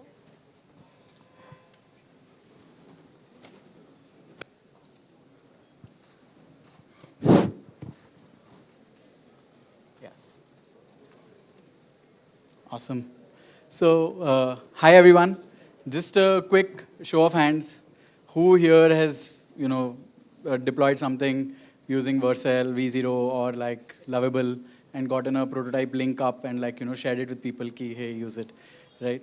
So, bunch of people who've raised your hands here. Now, anyone here who actually is an engineer who works on a production product with 10 different, microservices, customers here, anyone here who's a backend engineer / bunch of you.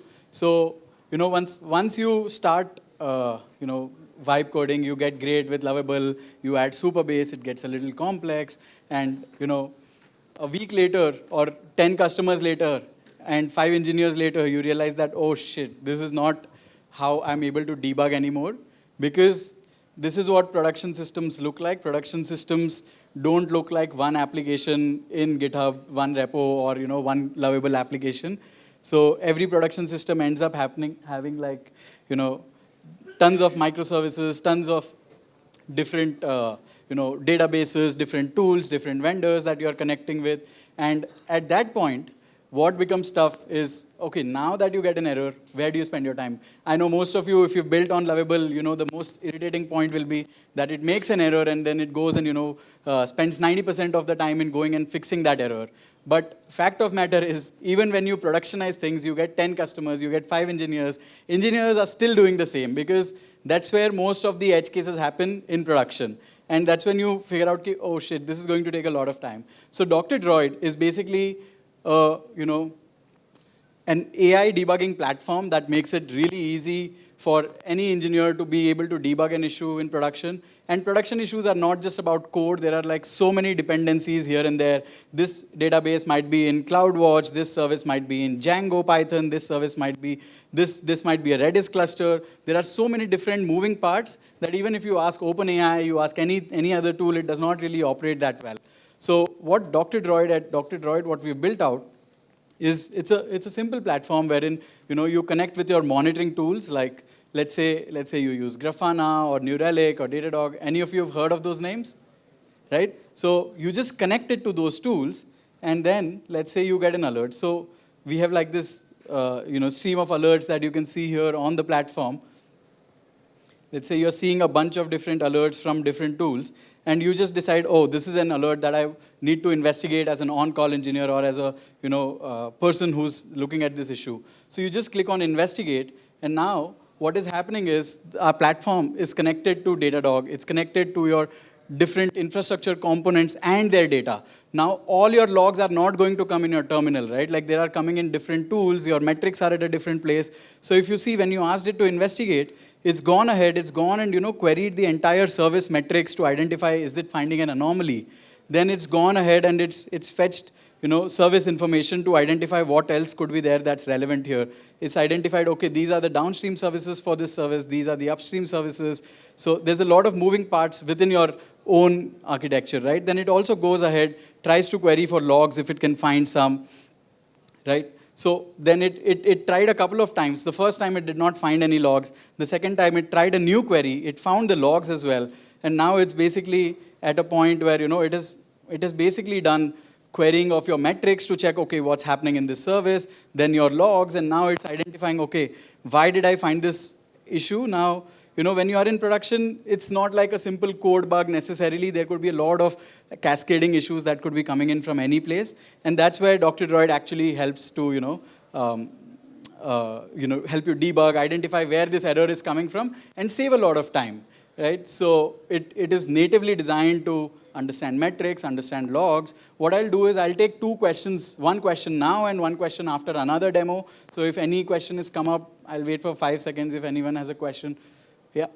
Can you guide the DrDroid to look at some of the Right. So his question is very simple. Can you guide DrDroid to do something specific? That's what my second demo is about, right? So now this was out of the box. You just added your Grafana or Datadog integration here, and you get this without any manual configuration, nothing to do, right? This is like 5 minutes of effort. Now if you wanted that, hey, Sid, look, I have my own unique ways of doing things. I don't want to depend on somebody to do it in a first principles manner. It's quite simple.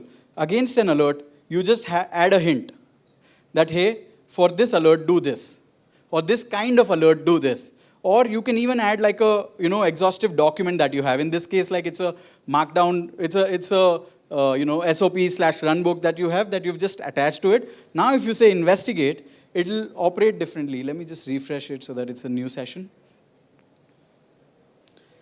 Right? So now if you ask it to investigate, it'll operate differently because now it's not just investigating independently, now it also has context on what to do. So if you see, the first thing that it did now was to follow your instruction and actually send a Slack message.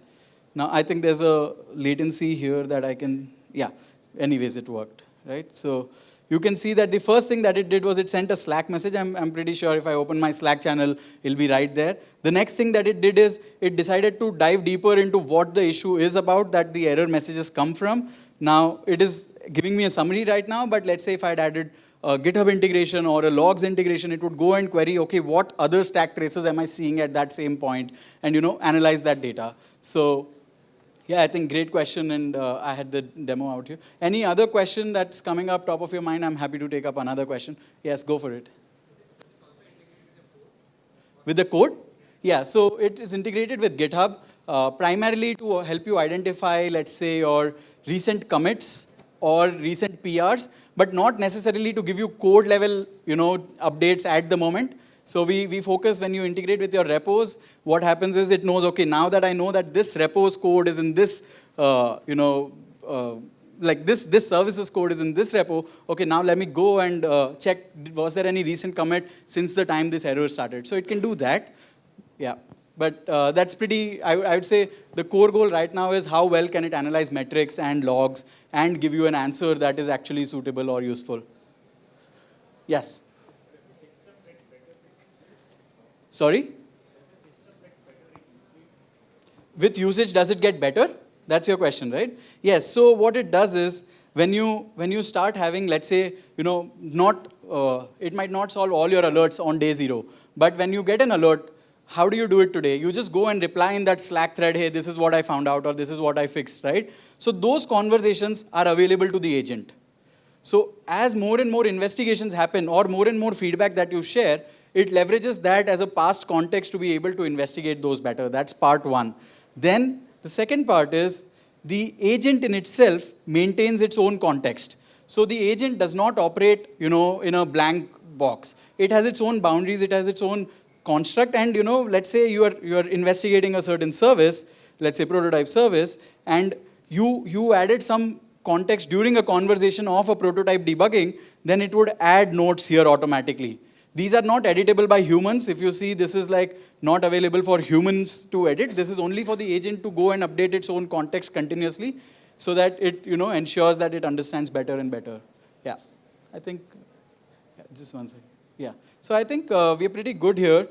We also have a playground wherein, you can just play around, and it's a microservices demo. It's all set up already. If you're using Grafana, Datadog, Elastic, New Relic, or OpenTelemetry with Kubernetes, I think you'll be a great user of our product. So this is the scanner. There'll be a link here to actually sign up for the playground and use it, right? So yeah, I think I'm out of time now, but it was great chatting, and I hope like at least a couple of questions that were asked were answered well. Yeah, awesome.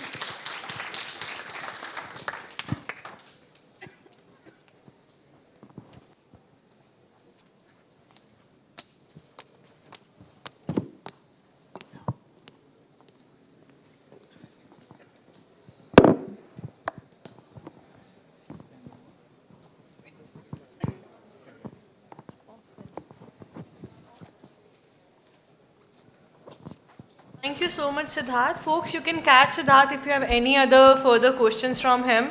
He'll be around in the lobby area, so please do catch him. Next up, we have Tirumarai Selvan, Product Manager from PromptQL, joining us today. Please welcome Tirumarai.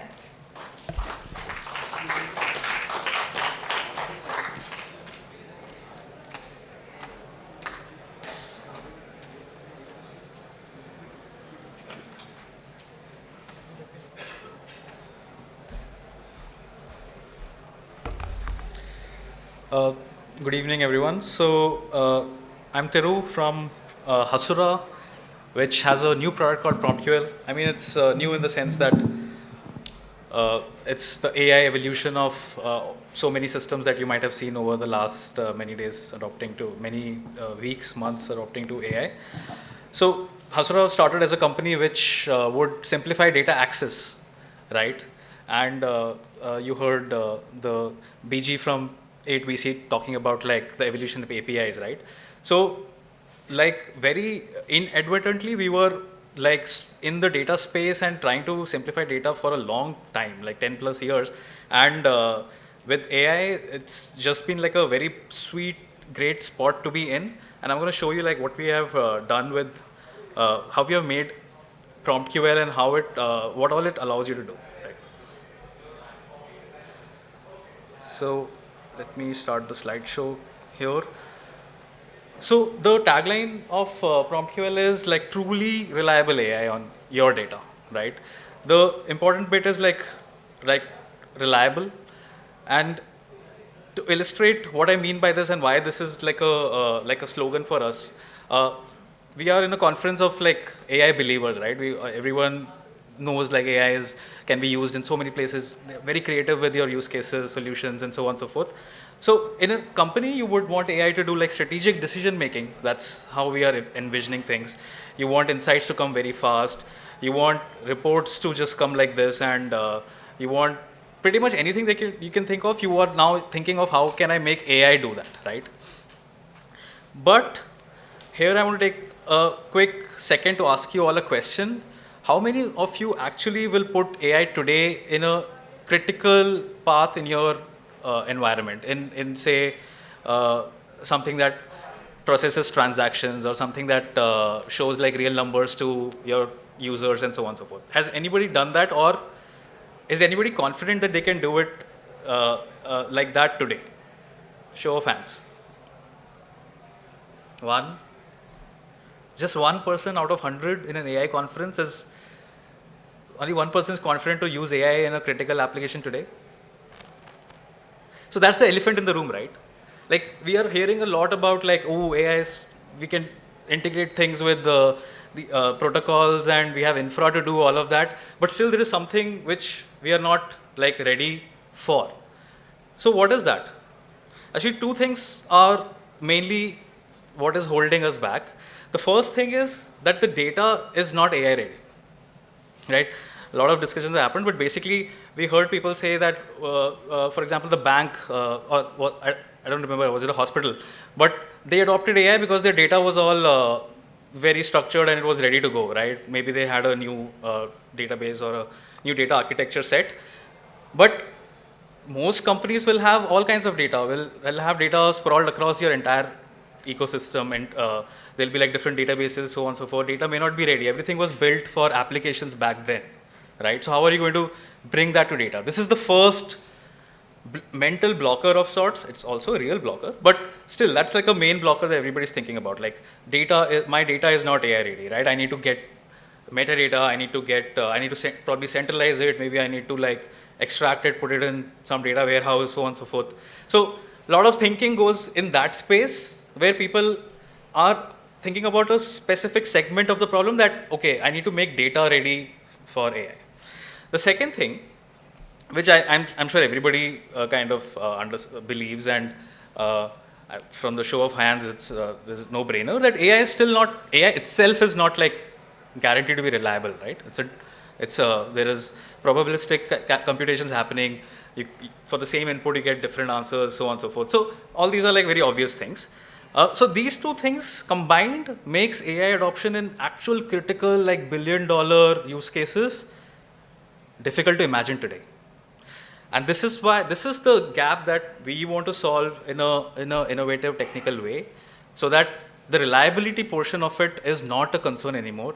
Data being AI ready or AI being not reliable is not a concern for you at that scale, right? Because the product is trying to do that for you. So how are we doing it? Very quickly, I'll just go over that. The first thing to make AI itself reliable is to decouple AI's strengths from its weaknesses, right? So AI can do a lot of planning work very nicely. Like you give a set of instructions, you give it context, and you say, okay, how do I solve it? It will do it better than even somebody who's an expert in that domain, right? It will lay out the plans and it will show you maybe a graph of like how you would want to solve it. So it is very good at like reasoning at a context level, right? But it's not very good at executing it. For example, today if you ask a question, you get a plan and you tell AI to maybe generate code and get that data, whatever it was required, get that data. And that turns out to be your actual BI database, which has 1 million or 10 million, 1 trillion rows. How much of it is it going to get back in the context? And then you're asking a follow-up question like, okay, get me insights from this data, right? What is it going to do? It's going to maybe sample 10 rows, give you some hallucinated answer, and do whatever it wants, right? So this part of like its strength, which is like being able to create a plan of how to solve a problem, versus executing that plan itself, is how we go about it. So we'll see that in a demo, but pretty much like anything that can be executed, any plan which involves like data retrieval, it involves some business logic like mathematical computation and so on, all of that is can be done outside of the LLM context. The second thing, which is like my data is not AI ready, why is that even important? Have you actually put that in a real world test situation with the current models? Like is that really a blocker? Because what we have seen actually is that AI is so smart that even if today you give it some random schema, right, and you start actually putting it to some use and giving it some hints of how the data is, after the first few interactions, it gets very good at like solving more and more complex problems. So this is a hint that data need not be AI ready. You can put AI to make that data seem ready, right? So AI is kind of your like a layer between its results and how it interprets data. So that is also like a semantic layer for you. Don't discount that. You don't need a product which just does semantic layer and then you feed the whole thing into AI. AI itself can, by definition, can be a semantic layer, right? So with that, That was just the background of how we are thinking about PromptQL as an architecture and as a product. Last year, if you were here, we already had like good demos on decision making, like chatting with like data and doing good insights with that. Today, I'm going to talk about the remaining things, specifically automations. Right? So, what is automations? So it's fine that you were able to chat and get data and you're able to do that reliably. But automation is a way for you to just get rid of your internal apps completely from your workspace, right? If some product manager wants a report, right? Or some salesperson wants to create a prospect analysis or some kind of like report, any app that you can think of internally, you should be able to get rid of it in this age of AI, at least with PromptQL. So I'll just go to the demo real quick. Thankfully, I recorded it. So this is a small demo. So when you start PromptQL, you get a chat you can get a chat interface with which you can start asking questions. I'll just fast forward it because I think we are a little short on time. So but imagine like I'm asking a question like a regular question. Every morning I come, I ask like what are my top 10 best-selling products in the month of March this year.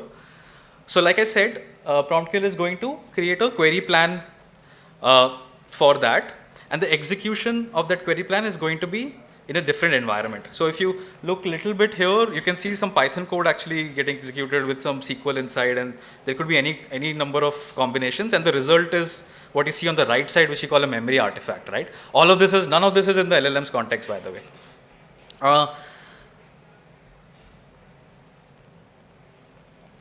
So maybe then the next question is, okay, for these categories, sorry. So what are the categories for these products, right? Like I saw I saw my 10 top selling items for March. I saw the categories for it. And I'm able to ask more follow-up questions. But eventually, I've created like a thing where I've got a nice report. Now I want to automate this, right? Every morning I want to come and maybe run something for it.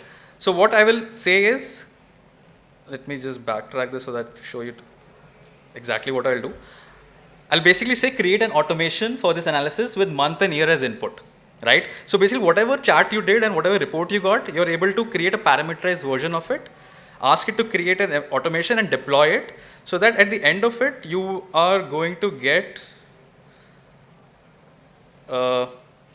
like an API endpoint for that particular report, right? Whatever you did with some inputs, you got that report. You got that as a curl. I mean, it's an endpoint, so you can use that endpoint to like embed it in any of your apps. So imagine like building APIs on the fly or building like whatever data APIs you want on the fly. But also you can just use this to like repeatedly run this automation with just those parameters, right?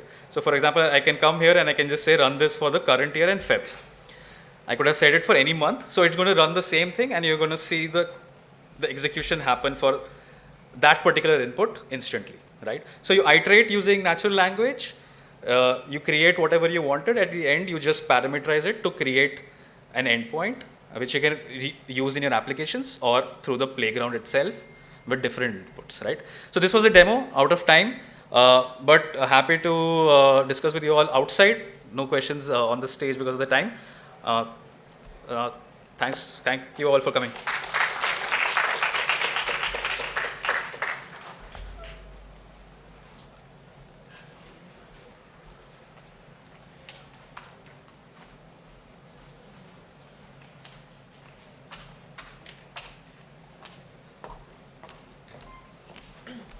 Thank you so much, Thiru, for the demo as well. Folks, the next speakers, there is a hard stop of 10 minutes because we are running out of time. So we will notify you when the time is up. And second, if any one of you have bring like beverages or anything in the Audi, please take that back. It's not allowed in the auditorium. Next up, we have Sathya Nagarajan, co-founder Amnic, joining us on the stage. Can we all please welcome him?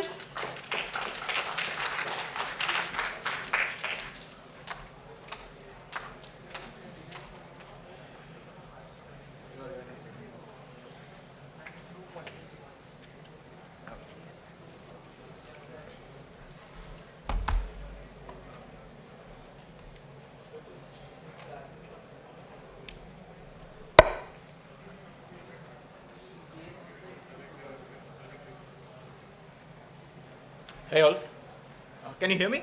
Yes. Cool, Sathya, co-founder of Amnic.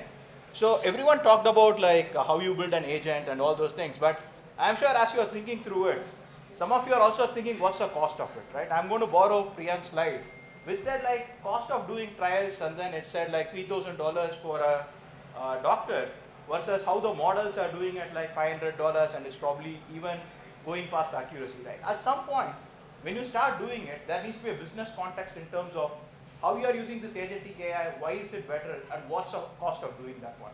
At Amnic, what we do is like, it's called FinOps.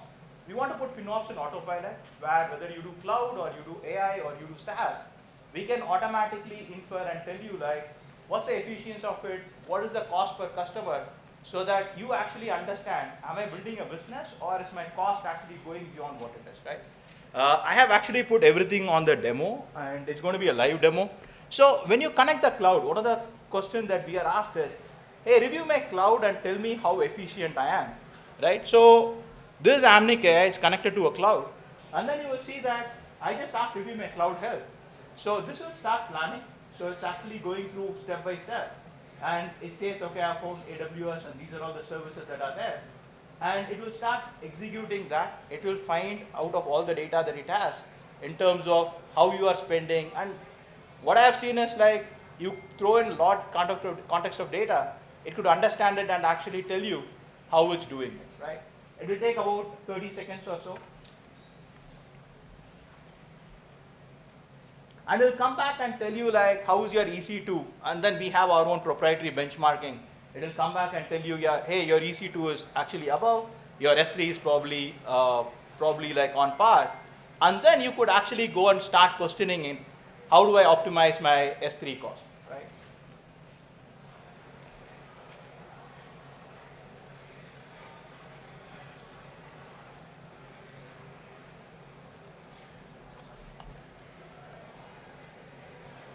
So I could also just show you the report, but I thought like it'll be good to see you guys going through the live context of it.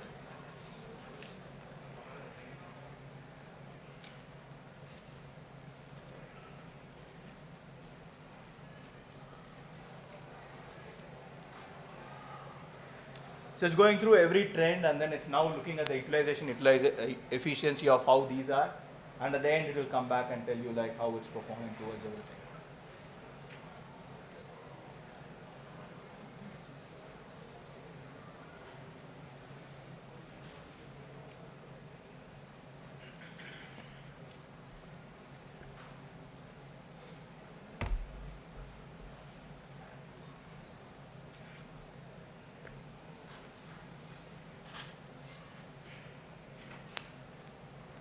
So it's finished with all the analysis, and I think it should put the reports now.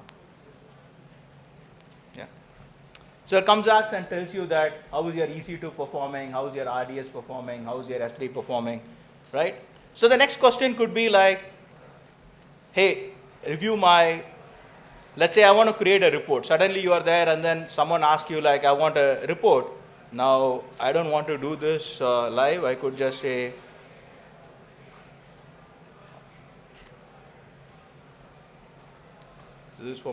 so this is my last quarter report. I could just say like, can you create a last quarter report for me?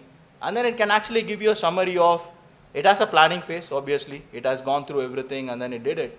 And then it will finally come back with, this is your quarterly cost, this is your top services, to what are the notable stuff. So you can actually directly download it and go and present it, right? Similarly, if you want to go and actually say that, hey, can you analyze my S3 cost? It can go bucket by bucket and tell you how many buckets you have, what are some things that are not being used, to what are some of the buckets where the APIs are probably like listing and not really getting outputting, and finally give you like, how do you go and optimize each of these things, right? And finally, last but not the least, it could actually go and review all the AI costs that you're doing. At the end of it, it can come back and tell you like, what's the cost of your bedrock? And then you could also enhance it with the context of your customers and tell you like, okay, for this customer, how much am I actually spending? I think that's my demo so far. And then any questions I can take if I still have time. Yeah. Any questions you guys have?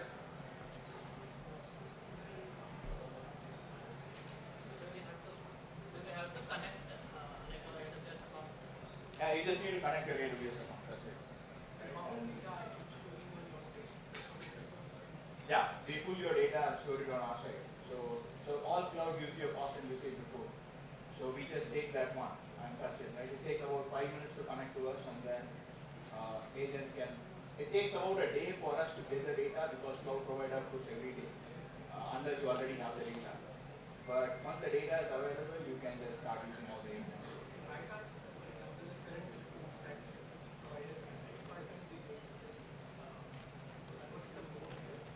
So there are multiple stuff, right? For example, you also have a cost explorer of AWS or any of these things.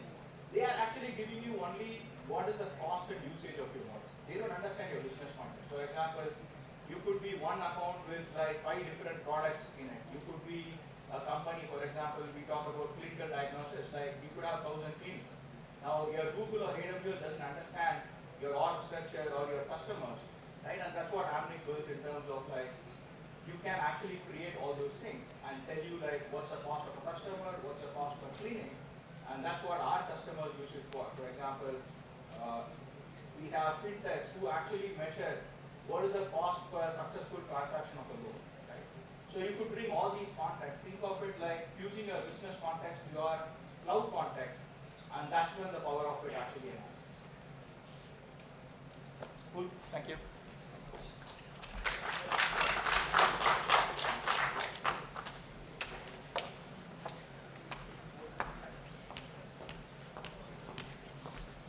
Thank you so much, Sathya.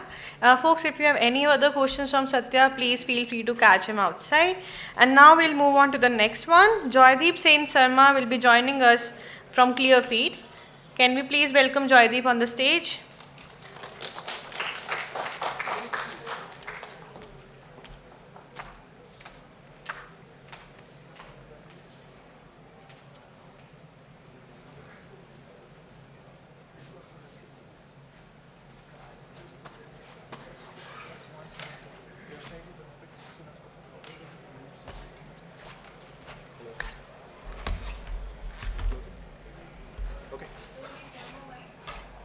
This is sufficient.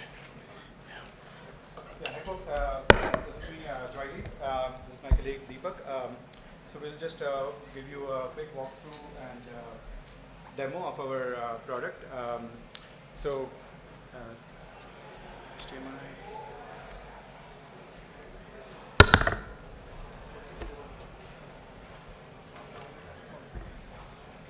Right. So just a quick introduction to who we are. So ClearFeed is basically a platform to help you, solve requests on Slack. A quick poll, like how many people here use Slack? Show of hands. All right, very popular in the tech community. How many of you empathize with, hey, my Slack rooms are full of questions, I can't keep track of stuff? A few of you, good handful of you. So that's what we've sort of built this product for, which is, these days people are doing customer support, employee support, and nobody wants to go and file a Jira or file a ticket. They just come on Slack and say, hey, I'll just drop you a message. How do I solve this? How do I solve that? And so that's what our product tries to do. One of the things that we are building right now is sort of an agentic layer that plugs into our product and sort of helps you resolve problems. So we're going to focus a little bit on that part of the product. So I think without much ado, the first thing we'll do is we'll just quickly do a demo of an example flow, and then I'll tell you a little bit about how we have built it. Hey folks, so what I'll do right now is I'll just demo you how our product works, and mainly in 2 use cases. One is the engineering side of things, another one is ITSM side, right? When I say ITSM side, it's basically around, let's say, password reset or maybe some multi-factor authorization issues, right? So let's start with the engineering use case. Let's say you're an engineer and you're trying to play around with your application, then you figure out that some button is not working. So let me just type out, right? Button and let's say triage interface is not working. Yeah. Now let me tag ClearFeed as well. Yeah.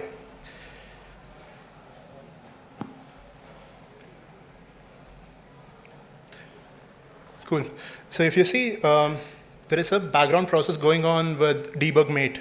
It's processing my request, figuring out whether it can debug itself, right, before, let's say, some other on-call engineer comes in. If you look at this, it has responded with saying that there is no existing ticket with the button in Raj interface not working, but it also asks you a few other questions. So what I can do is maybe @ClearFeed staging, and I can say that getting 502 error when clicking the button, right? Some more detail. And now what you have done is you have tried to invoke the agent again, and internally it will start processing the request, trying to see if it can figure out how to debug it on its own. So if you look at this, yeah, right? So hold on.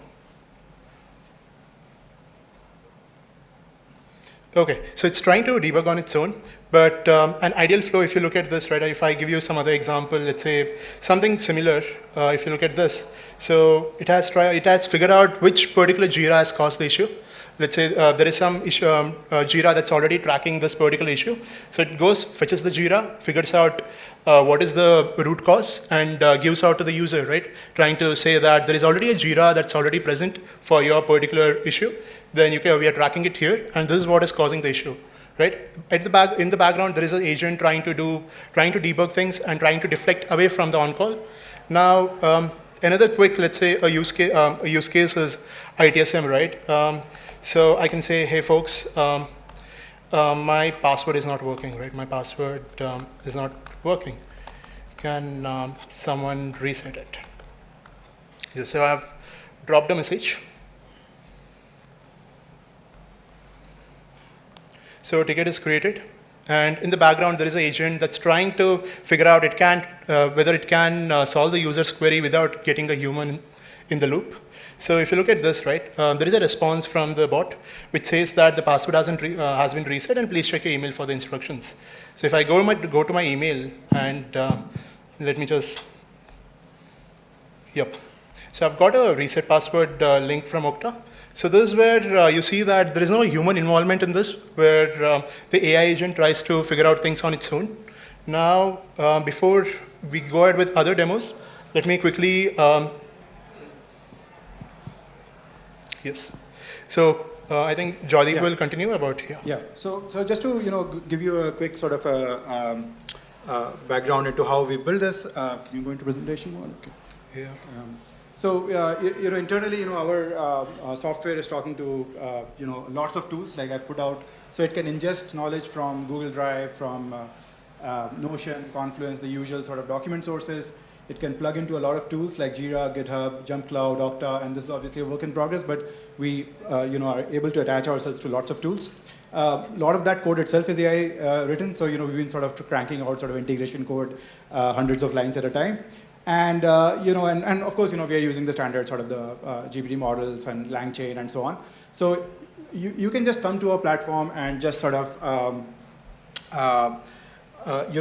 build and deploy simple agents very, very quickly. This is not meant for very sophisticated use cases, but let's say you're an ITSM administrator, you come in and you say, okay, look, I've got Okta, I've got Asset Panda, and I've got like some Confluence pages, and maybe I also want to refer to some Microsoft documentation and some Apple documentation. You plug all of that into ClearFeed, and then you simply write a base prompt, and you attach those to certain Slack channels, potentially even to sort of the ClearFeed's ticket sort of creation. There are some other interfaces. So either on channels or direct messages, you can plug in that agent that you have quickly created. And everything that sort of Deepak was showing you is now available on tap. It just sort of starts working. I want to just also quickly show you how simple it is to build agents. So I think that's another part of the demo that Deepak will quickly try to go through. Yep. So what you see here is the list of agents that I have created for my particular use case. And I'll show you how easy it is to create a new agent, right? You can just click on, you can just try to create a new agent, give it a name, add some description, photos. After this, you can attach it to a particular knowledge bases. So let's say I attached it to all my public knowledge bases, right? Now this is basically a knowledge base that has all my company's documentation. So if a customer request comes in, and my agent can directly refer to the documentation, answer it. So this is one way I can try to bring in some knowledge into the AI. The second way I can do that is basically add integrations, right? Let's say the demo that I had given you earlier with Okta. So I just add an integration with Okta, or maybe the other demo, it was with Jira, right? And I just add these particular integrations. Now the problem over here is these integrations have a lot of read and write access. How do I limit it? So if you look at this, you have a list of available things the bot can do. I mean, the agent can do. You can either allow it, disallow it, or anything, right? You have an option to have granular access on how the agent will behave, on what tools it can access. Now, let's say you have just done the access management. Finally, coming to a prompt layer, right, where you can say that. So earlier in the Jira bot, Jira AI agent, right, what I was demoing it to you, what I had done was I had said that before you try to debug it, check if there is a Jira that's present already before you go ahead and debug it, right? And it followed the same instruction. You can try to do the same here. Maybe with Okta, you can say that, do this, do that, it'll work. So this is where our entire agent creation comes in. And yeah, I mean, that's pretty much it on the agent creation side of things. Yeah, and you know, there's a separate interface to sort of attach it to channels. We won't go into that. And let's see, I think we're kind of done with the platform more or less, right? And yeah, and the last part, you know, is that we are not just a agentic platform. So we intercept the problem, we try to solve it with the agents that you have built and deployed on our platform. But then eventually, you know, like obviously not every problem will be solved through AI. So we have a full sort of a ticketing platform and a way of handing over the problem. So just to again, you know, finish it off with a quick demo, if you're not able to solve the problem, it goes into our ticketing system.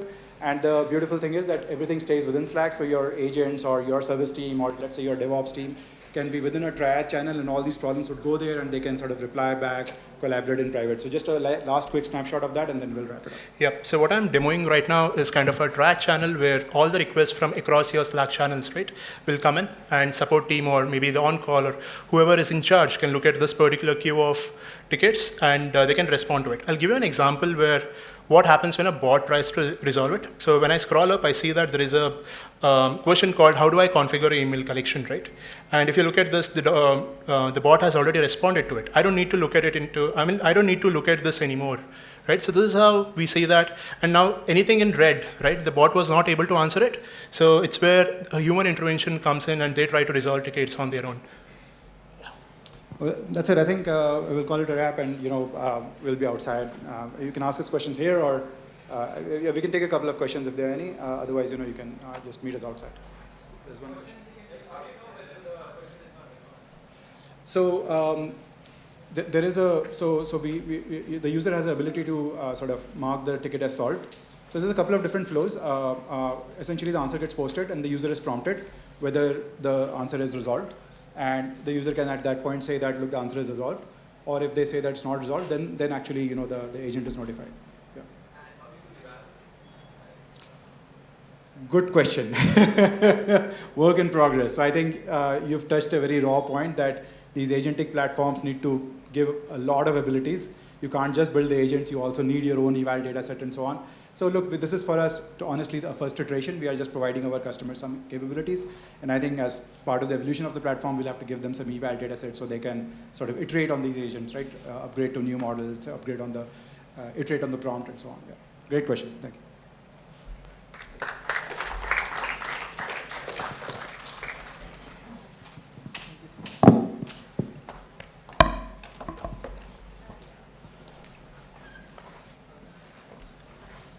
Thank you so much, Joydeep and Deepak, for showing us how AI agents can work across support and internal communication channels seamlessly. Please feel free to catch them outside.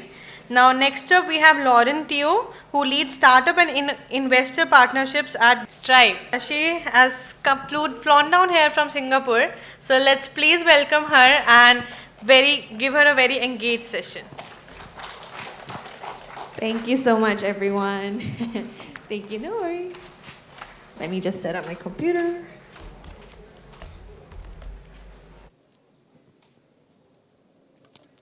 While I'm getting set up, can I get a show of hands, anyone who is not familiar with Stripe? Everybody knows Stripe? Okay, I can go. No, let me just give it a second. All right. Let's see. Perfect. Okay. Thank you, everyone, for staying for the session. Really excited to be here. Thank you so much, Grayscale, for having us today. So I'm Lauren. I'm the Startup and Investor Partnerships Lead for Stripe, and I take care of the APAC market for Southeast Asia and India. So I think the question, before I dive into my talk, that everyone has in their mind is Stripe live in India? Right? And the answer is yes. Currently, we are live in India. We are invite only still currently, but we are able to support your endeavor to expand overseas. So if you're selling across the globe, into the US, into Southeast Asia, we are able to support you to collect your payments via credit card. So we have the booth outside, happy to share more about that. But today, I'm just gonna talk taking a little bit of a break from the demos. We're gonna talk about pricing for AI and agentic AI companies, because I think monetization is a huge topic. I'm gonna keep it within 10 minutes, but yeah, let's get started. So, I'm going to talk about why you should pay attention to your pricing, how should you price your product, and how can Stripe support you, right? Building a business is hard, but getting paid hopefully shouldn't be too difficult, and we are here to help you try to get that set up as quickly as possible. So as most of you are already familiar with Stripe, I won't go into too much detail of this, but we have been supporting companies across India, America, Southeast Asia. We are helping grow the GDP of the internet.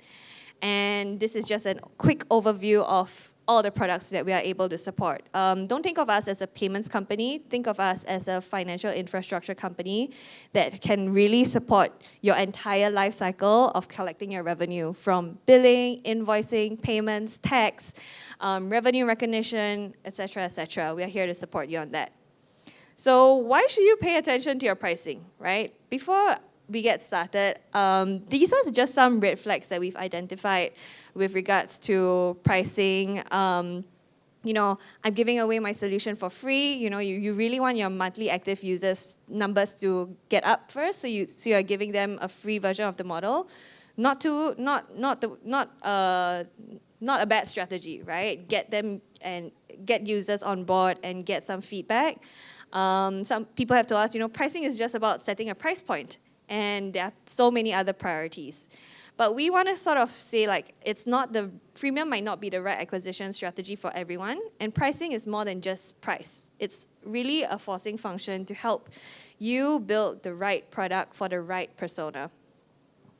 And we get it. Pricing is hard. You're innovating in a brand new space, right? Every day you're developing something new. There's a very little customer data to go off of.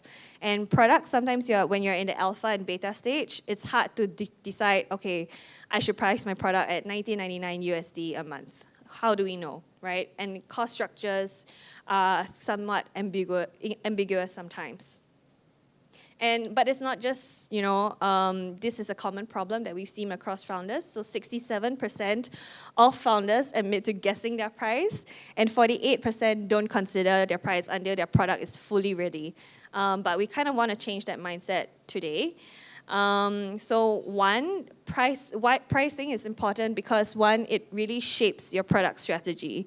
It's more than just the amount of money changing hands. It's also information about your value that you're coming across. So many years ago, when Stripe was still in beta, Patrick and John Collison, they actually decided to price their product at a premium.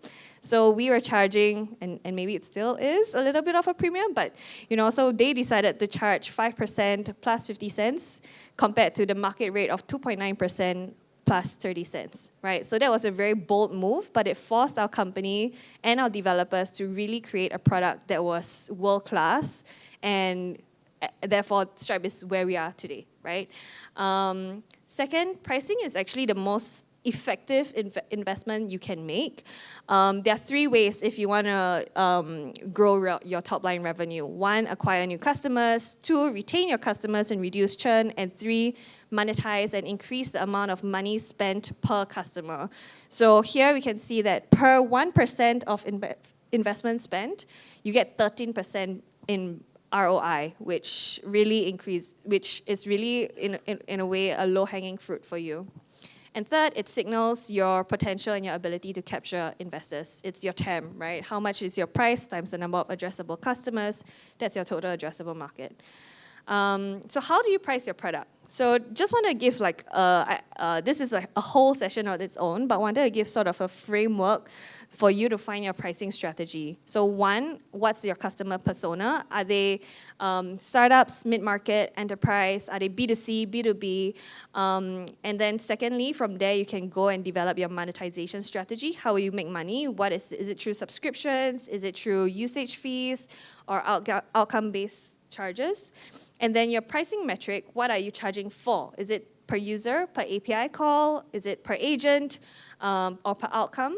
And how much would you charge should align with that? And lastly, how will you package the product, right? Will you bundle it with your present offers to different customer segments? And yeah, I guess, so what we are able to support with is the fact that Stripe can support your different monetization strategy. So once you've decided on set 2, right, and you say, hey, I want to go with flat rate price, tiered pricing, for example, Stripe is able to support you for that. Or if you want to go for a hybrid model, we are also able to support you for that. So we've seen common pricing models for agentic AI, and some of them is usage-based pricing, where your cost scale with your usage, like API calls or tokens or per agent. So how many? You charge based on usage. Or there's also outcome-based pricing, which is getting more and more traction in the US, where you work clearly. You can clearly prove the ROI to your customer. And they can pay, for example, per lead generated or per bug fix that your agent has supported with, or tiered subscription with usage caps. I think you guys are all very familiar with that. Or hybrid models as well is something that we see a lot of companies like Midjourney applying to their models. Overall, you can start simple, test your customer willingness to pay, and yeah, just look at, I'll just skip this slide, but some of the key considerations you can take are your cost to serve variability, your token usage, your API calls, your agent reliability as well. How reliable are your agents? If they are delivering high quality results, you can charge high prices. And that's a very simplistic way of thinking about it, but reliability is super key. And then the perceived versus actual ROI and elasticity testing. So I think a lot of tools today we are reliant on, if they are going to increase their prices, I know for one, if Netflix increases their price again, I'm still going to be on Netflix, right? So that's something that you can test and reiterate along the way. So yeah, I just wanted to share a little bit of why customers choose Stripe Billing. The biggest customers in the world, OpenAI, Anthropic, Leonardo, they are all users of Stripe because we offer one unified platform. We are industry leading, and we have tons of features. There's faster time to value with Stripe, and we are best in class, right? Our uptimes are published, are public, 99.999% reliability. For us. So we work with these AI leaders, some famous names. Hopefully you guys are going to be on this list in the future, but yeah, highly trusted. So just to zoom out a little bit, we like to think of Stripe in terms of an airplane company. Airplanes don't build their own engines. They focus on lift, flying, the service, reaching destinations, and the engines are outsourced. So outsource your engines to us, and we can support you on that. All right. Just one final plug before I run out of time. But Stripe Tour 2025 is happening in Singapore on August 20th. There is a Stripe Build Day happening on the August 21st, where you get to build your payment solutions and financial infrastructure alongside Stripe devs. So this is the first time we're doing this in Singapore, so it will be super cool. If you need an excuse to come to Singapore, come for the 20th and 21st of August. I think it will be super fun. Let me know if you're coming. We'll prioritize you a seat. All right. Thank you. If you have any questions, my email is over here. Thank you so much. Oh, and we have a booth outside as well, so please come say hi.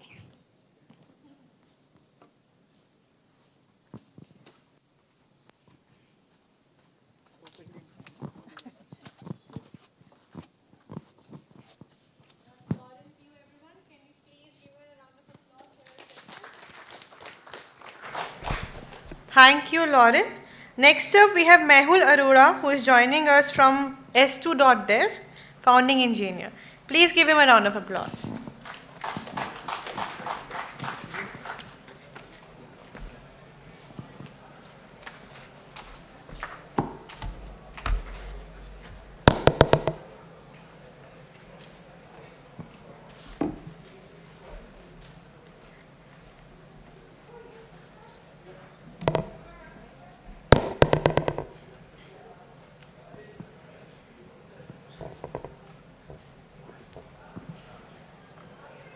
Hi everyone.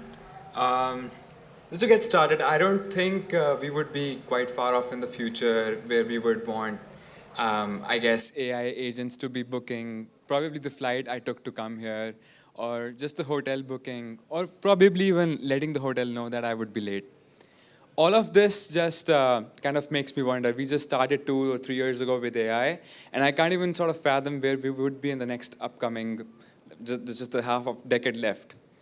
And all of this just also brings me to the question, can we really rely on these agents? If they have to do something critical, like let's say a yes or no question, or deciding something for you, or let's say checking into a hotel, or booking flight tickets, or whatever. All of these are critical things. Just taking lead from Tirumani, from Asura, PromptQL stuff, like how do you rely on these agents? All of this in a bit once I get to the demo, but S2.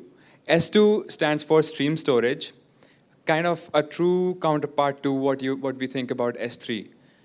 S3 kind of revolutionized how we think about data at rest, and S2 is about data in motion, streams. And S2 provides you unlimited streams, lots of latency flexibility with less than 50 milliseconds in the same zone with the Express Storage class. Also lots of elastic throughput, and a very simple API that we are familiar with for object storage, like put, get, delete on objects in a bucket. But with S2, you get append, read, check tail. You can append to a stream, read from a stream, etc., etc. And also the similar pricing model that we are familiar with S3. You get pay per use, pay per operation. I want to get into a quick demo what it's like. So I've been working on, we've been working on the S2 playground. So everyone, whoever comes to the website can just play around what the basic is. I'll just send a message and it should pop up in the other terminal. It's just powered by XTerm to connect it with an S2 stream. You write something, it directly is available real time, durably on the other terminal. Getting into more sort of the juice of the things. I think agentic sessions, like all of the critical things that we do, are just event streams. They're long running sessions, quite stateful. Let's say you kind of make a memory that, okay, this is my preference, or I don't like this, with some user prompts and some data about your files or whatever, and perhaps some tool calls, MCP stuff that has been going on. Maybe just a accumulation of all these things. Quite critical in the sense if you have interaction with an outside API. But the traditional streaming infrastructure is not up for the task, because you kind of have to trade off between one or two things here and there, and it's just not the perfect value proposition you get. For example, you only get a small number of durable topics on Kafka or Kinesis, etc. But if you try to switch to something else like Nats or Redis, you have to compromise and you get an expensive ephemeral state. And perhaps we should also explore the fact that if agents are streams and they have to do all these critical things, agents do need some kind of memory to be able to remember what they're doing and what not to do. Any kind of decision that goes through, agent must know to be able to correctly discern what the next step should be. So in the chart, you can see the agent is working with the memory, the working memory. That working memory is directly mapped to the infrastructure with S2 on a stream. And you can further perhaps build a long-term memory and offload all of that stuff to vector DB to create embeddings and get more refined memory with it. But the idea being that each session gets its own stream of append and read and all that stuff, building a perfect working memory for the agent. Offloading would create, to a vector DB would create a long-term memory. Also, agents also need auditability to be able to debug, detect problems, to be able to share. Maybe perhaps you want to create a acyclic graph or some kind of thing to share with your users that the kind of decisions the agent made. And the another thing I am quite excited about would be a lot of exploration would be required here, but like with processes, we're familiar with forking a process and then joining it. Perhaps an agentic session can fork itself into multiple streams, and all those streams can merge themselves into a final decision. All of this is possible with S2 because you get infinite streams with it. I kind of hacked a basic, let me zoom it. Visible, yeah. Kind of hacked a thing, AI agent powered by S2. The whole idea being making these agents durable. I'll just ask the agent to just book a flight for me. And I hope it works.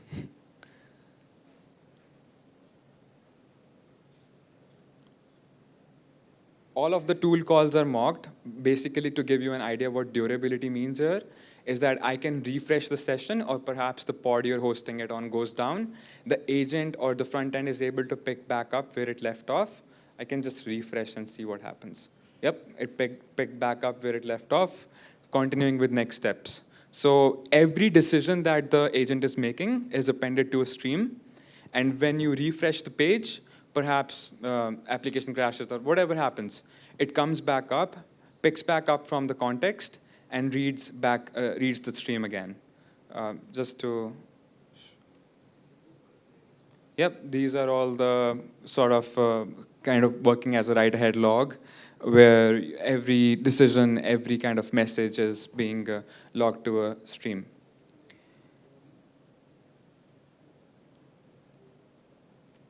And I really love this tweet from Gary Tan about being resilient to network failures. Sort of a message to ChatGPT and Cloud teams to take into account the fact that whenever there is a network failure, it's just not a pleasant experience. And this is why if we can power an infrastructure with a stream, with durable, infinitely many streams per session, and give the best UX experience to people, I think there's a lot of possibility in exploring a future where AI agents can be more reliable. And this also sort of brought me to a fact that we worked on a package in TypeScript where you can power your per message in a stream can be powered by an S2 stream. I'll just give you an idea what I mean by it.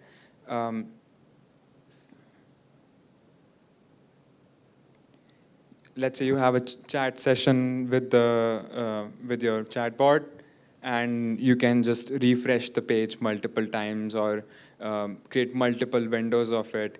Unlike what you would see with current chatbots, if you refresh a page or something happens, it would just show you a network error.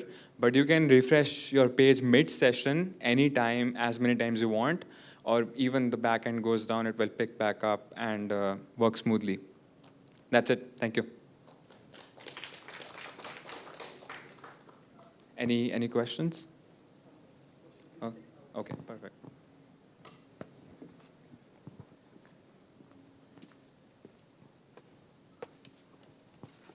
Thank you so much.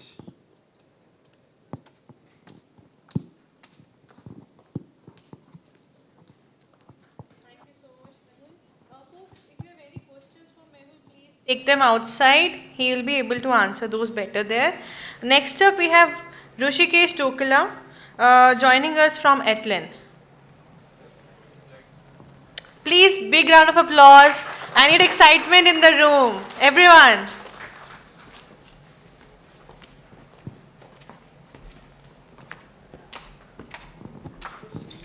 Yeah, that's right.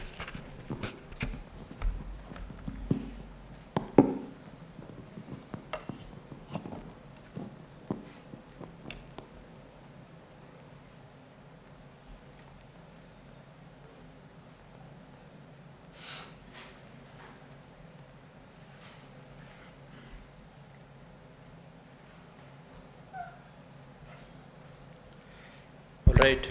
Hey everyone, this is Rishikesh Zokla. I'm a software engineer at Atlan. Today I want to walk you all through how we reimagine search to be truly AI native at Atlan, what that means, why it matters, and how we made it real. Starting off with a small question that we all relate to. What comes to our mind when we think or when we hear the word search?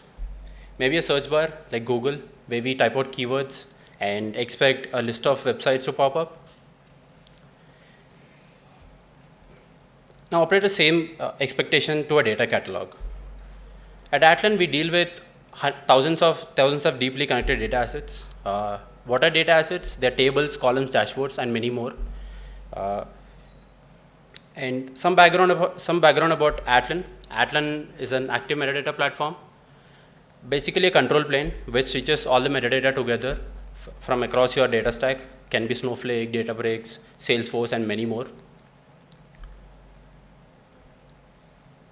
Historically, our search was powered by Elasticsearch, which is fast, powerful, but very keyword driven.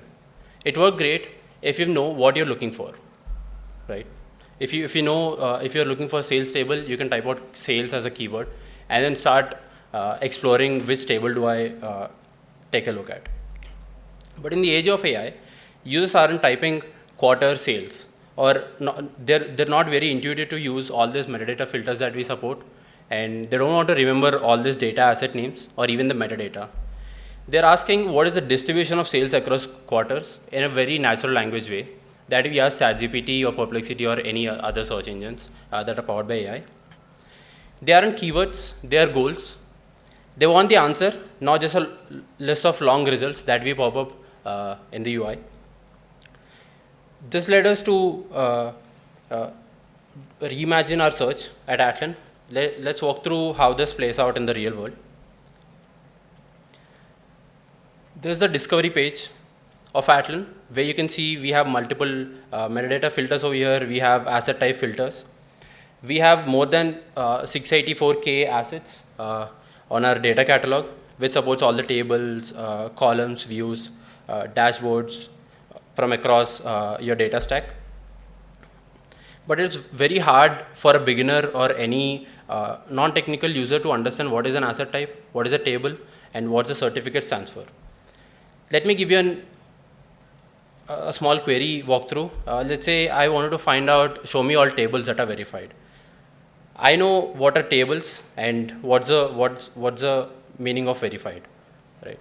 So each tables has a certificate status which is verified, but I have to understand which metadata filter that I need to tweak on UI to understand to get the right results. But now these are new chat discovery, chat UI, which helps users to now post natural language queries, not just metadata filters. We can just start with the same question. Show me all verified tables. It's now trying to understand user's intent. It's trying to now generate filters and trying to search in your data catalog. Now you directly land on your answer. You don't have to deal with metadata filters. You don't have to deal with all the technical terms. You get all the results here and some insights on what results that we found. We can ask a follow-up saying which are owned by me. Our system also has access to the user profile, which user is trying to access or which user is trying to make queries in this platform, and we also apply access control on top of it. So we only restrict the assets that you can see, and we only answer based on the assets that you can access.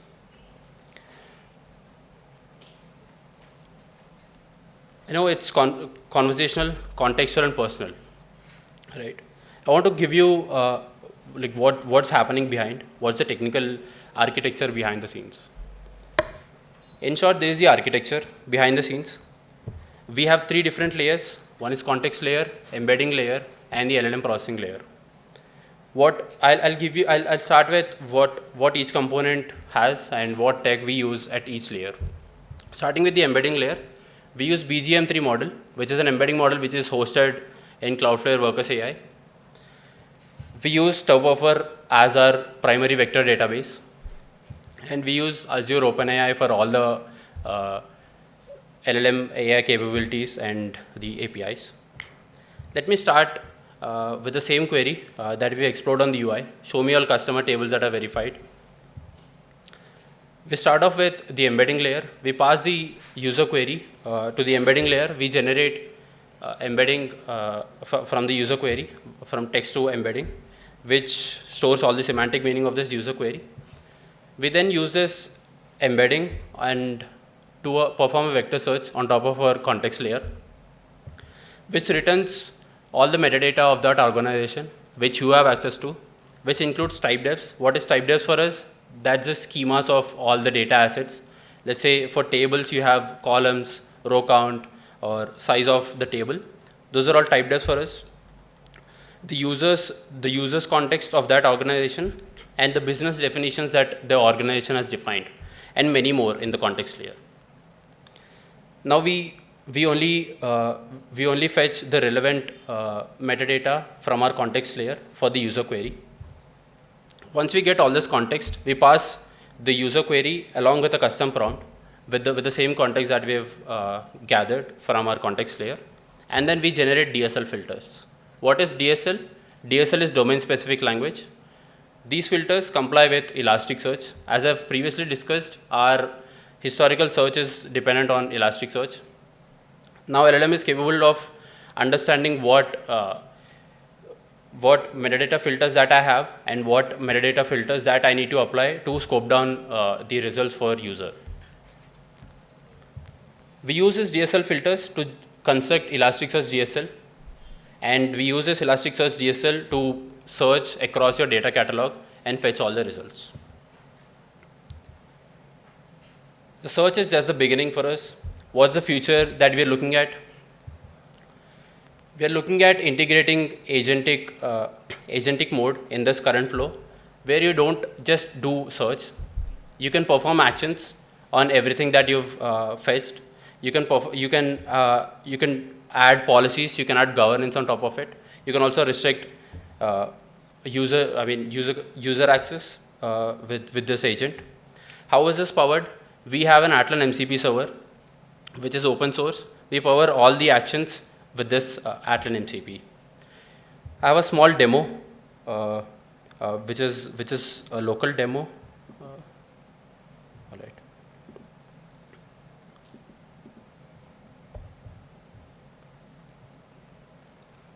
Yeah. So we've connected 3 different tools that are exposed from our Atlan MCP. We have search, update, and traverse lineage tools. I've asked this very basic question: can you get me all customer tables? It found out it used our same search API that we have before, the conversational API. It bought all the results. It bought the answer for me. Now I asked it to update the certificate status of a table to be draft.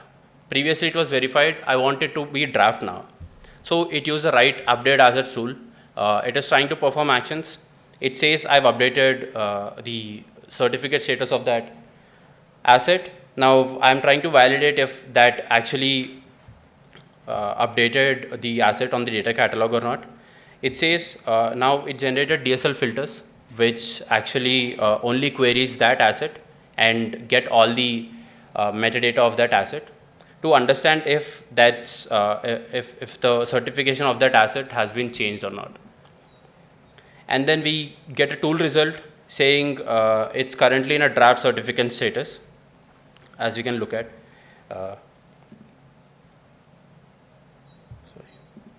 Sorry. No, yeah. So it says it's currently in a draft certificate status. So this is how we are moving forward to power all the, not just the discovery, but everything on Atlan with just a UI. This opens up, yeah, as I've talked about, it's not just search, it's about taking actions, verifying outcomes, and truly collaborating with your data platform. Thank you. Open to questions. Any questions? Oh, okay. Thank you.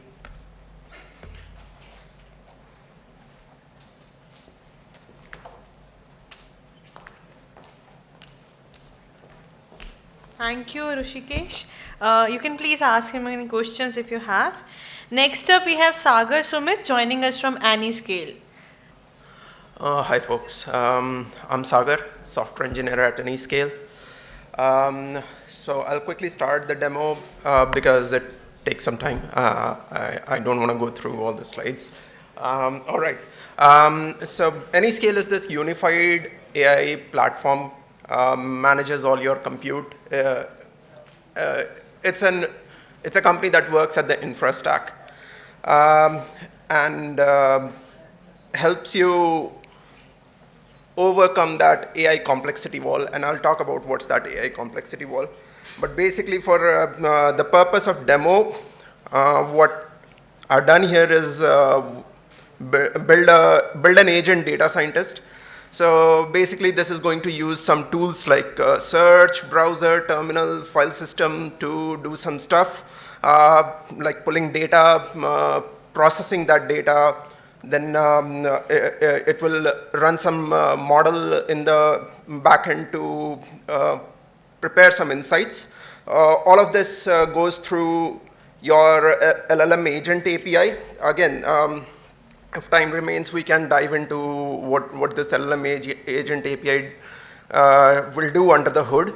And you can, the core USP of Anyscale, which is built on top of open source project called Ray, is that it can work across heterogeneous compute resources, CPU and GPU, efficiently utilizing all of those. So yeah, let me start this.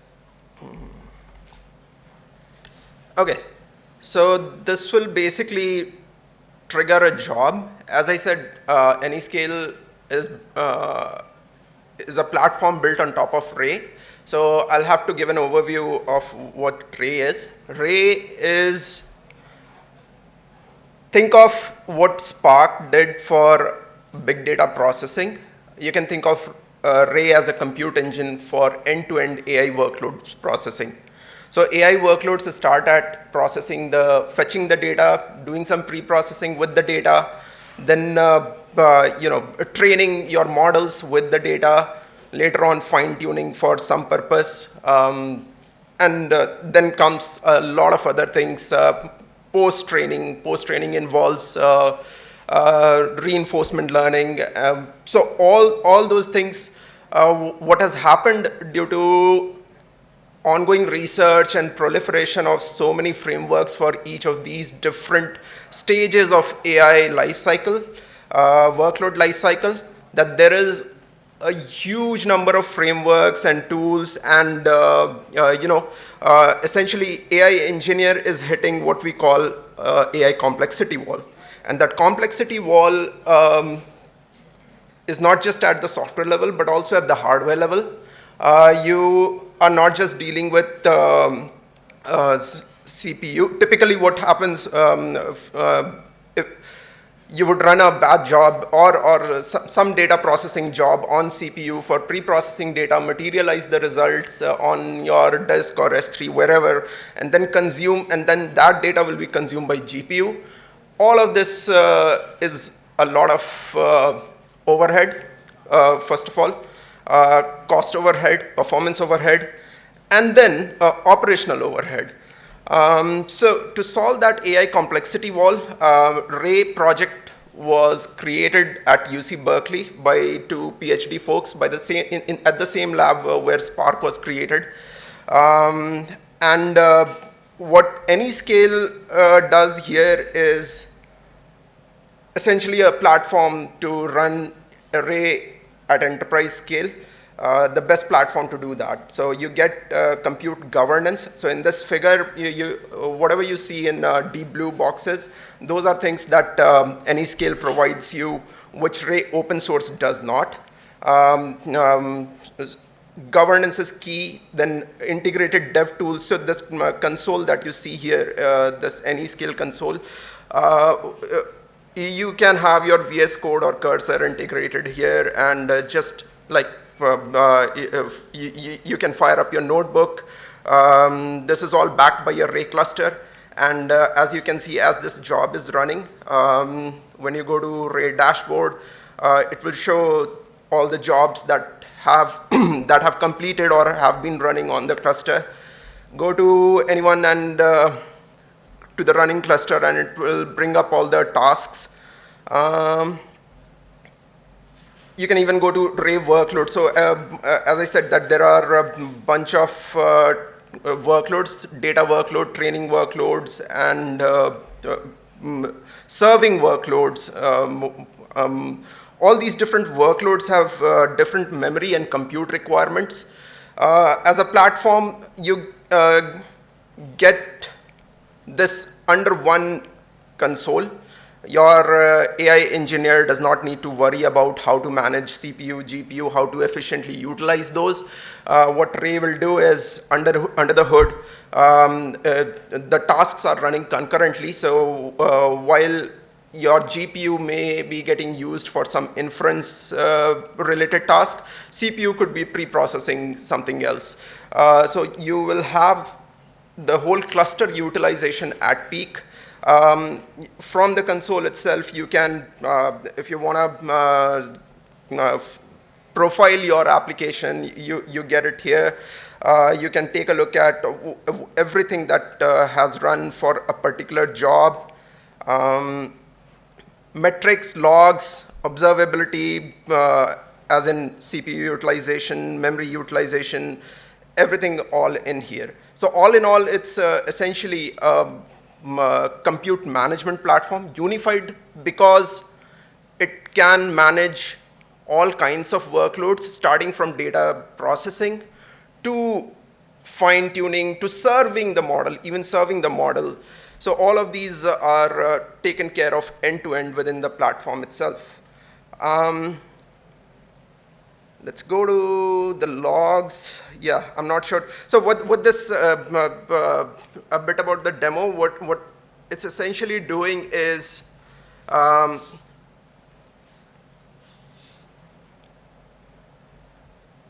it builds an LLM agent, which essentially calls a bunch of tools. And those tools, think about how you would write your application on your laptop. And with Ray, what you can do is essentially add this decorator, ray.remote, specify resources.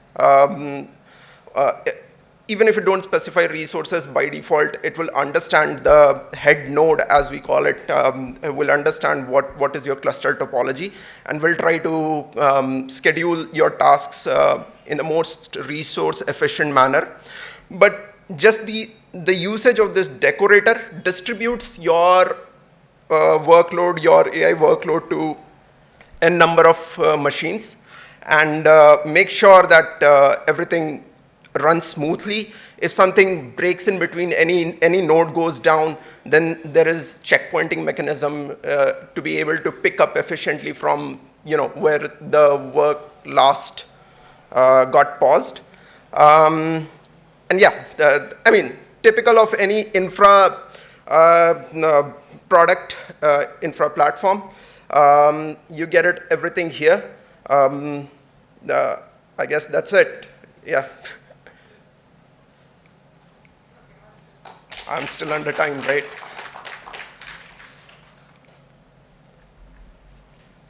Any questions for the Sagar? Please take them outside. Thank you so much. So we'll be joined with Deepak Anchila from Adopt AI. Please welcome him. Yeah, so I'll try to keep it relatively quick. And I know I'm the last man standing between you and Bangalore traffic today, so we'll keep it quick.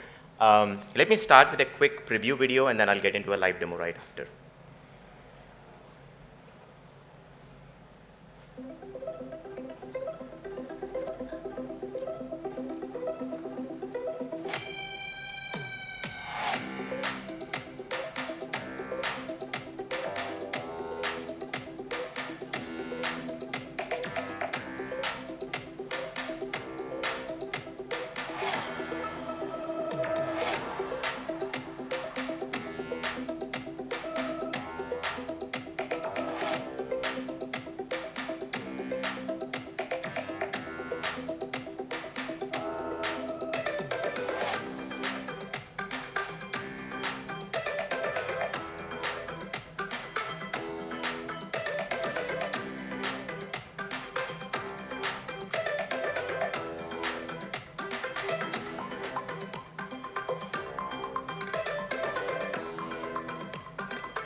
So I'll start with a quick question for all of you.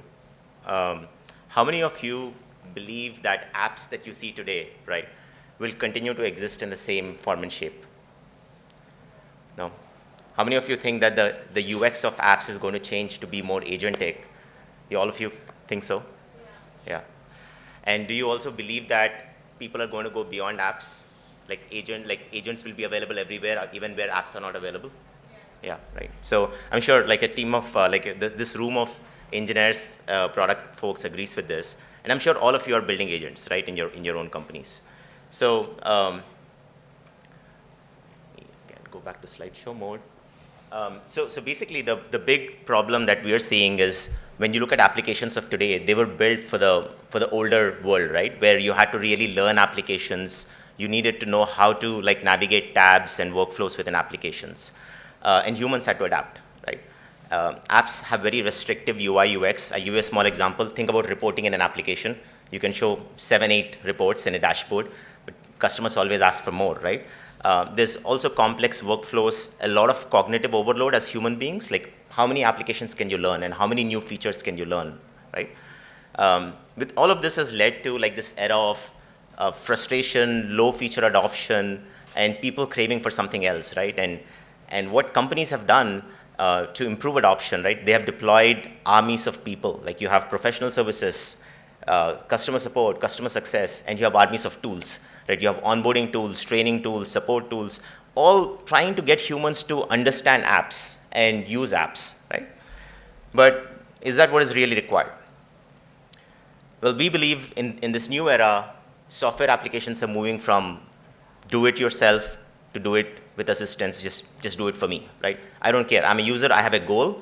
I just want to go to an application like Drata, for example, and say, get me SOC 2 certified. Just do it for me. I want to go to an application like 6sense and say, get me 200 leads next month with this budget. Just do it for me, right? I want to go to an application like SpendFlow and say, cut my budget, like cut my spend by 30%. Just do it for me. I don't care. Like humans, like do we really care about workflows and tabs and all of that? We just care about outcomes, right? But you can't go from state A to state B directly. There is a transition phase. And what we're seeing is, where we are right now is everybody is trying to build AI-powered experiences that start with, AI, agentic AI, like you have copilots inside apps, agentic AI, MCP servers. But we're still at the very beginning, right? We are looking at prompt and response agents. A lot of demos that you saw today, and what you will see from me also is people prompting and the app responding, right? But from there, you're moving to more scheduled trigger-based agents, to more autonomous agents, to goal-driven agents, which just understand what you need and just get it done for you. The challenges of building these in-house, at least we have been talking to a lot of engineering product teams. It's costly, complicated. Like legacy apps have a lot of underlying business logic under the hood, right? You need to understand that. APIs are not even documented properly, right? You need to understand all of the APIs. You need to chain them together. So first you need to extract the business logic of the app. And then you also need to build scaffolding on top, right? You need to understand how do you do reporting, telemetry, all of that, right? So it's not easy. And what we have at Adopt is we have 2 products. So we have agent experience that can be embedded inside an app or on outside an app, and it agentifies the whole app, and it can do a lot more than what traditional apps can do. And then we have agent builder that lets engineering product teams build agents faster, better, and then just launch them wherever they need to. So the way we work is, let's say there's a sample company called Acme. We are able to understand from the app the business logic, APIs, data stores. We are also able to like integrate their own agents that like the engineers have built into Adopt. Adopt understands all of the business logic, auto-generates actions, and you can create multiple agents with Adopt and deploy it inside the app and outside the app. So inside the app, if you think of what is that UI for deployment, you can deploy it in a search interface, on a sidebar. You can have it deeply embedded in different tabs by using our API endpoints, or you can create a new cursor-like homepage, right, which is dynamic, fluid UI versus the static, rigid UI that apps have. So let me move to a quick product demo. I'm going to show you a prototype in the interest of time and show you how it all works. So let's say this is your application, and for a user, like they may not know what to do here, right? And there's so many tabs and button clicks. So with adopt, you can embed adopt anywhere within the app. So here, like I'm going to open up a sidebar that already understand what this app does and says, hey, I can help you with a lot of different things. What do you want to do in this app? It also shows you a history of everything that you have done previously, so you can start where you left off. So let's say, for example, let's say I want to find spend in this app. This is a spend management app, right? So we have prompt building on the fly where you can kind of discover APIs as you type. And let's say I want to say, hey, I want to find spend numbers for this department, sales department. And I just click enter. Now this could be hidden somewhere in the app, or it may not even be on the app, right? Like I said, app UIs are restrictive. You may not have all the reports on the app. So here we're doing a fetch action, going and fetching the data, and then following up and saying, hey, you're over budget here. So do you want to deactivate licenses and save money? So there's a follow-up action now. And let's say I click on that. This is going to trigger a delete command. When I say deactivate inactive licenses, it needs to understand in the context of the app, apply the right filter, right? And it's applied that and it's gotten those data points.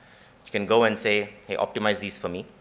So it'll go and do that and then report back. You can always go and toggle to the app and see what the results look like here. You can also do like deep reasoning, which combines, deep research on applications data along with web data and other third-party data, right? So I'm running a command here saying, hey, I don't know what to do with Zoom. I seem to be spending a lot. Just tell me, how do I optimize? So what it does is it goes and calls all of the APIs, does paginated calls, fetches all of them, analyzes them, and gives me recommendations on how I can optimize. So there's a lot of this available. Like you can deploy it via sidebar or via command K. So we also integrate with search, where you can do entity search, actions. So everything that I showed you right now, you could also do on a search bar. You could do deep reasoning on a search bar and get the same result. Right? So I'm going to toggle to agent builder. Like, how do you build this experience and set this up? It starts with 2 simple steps. Step 1 is we ask you to connect your knowledge base. Most people have this publicly available, or we can integrate with tools. Once we get access, once we understand how your product works, we ask for demo credentials to the product, and that's it, right? Once you give us demo credentials, then the magic happens right then. So what we do is we have our own computer use agent that goes and understands everything in the app, right? All the business logic. You can see right now it's fetched all these APIs, and you can even start a new process of discovering APIs, and you can see what's happening here, right? You can go look at a live preview. It opens up your app, clicks around, records everything, understands logic, moves around, and gets the APIs, right? And you can also see all the steps, like as it's navigating through your app, what's it successful at, what does it fail at.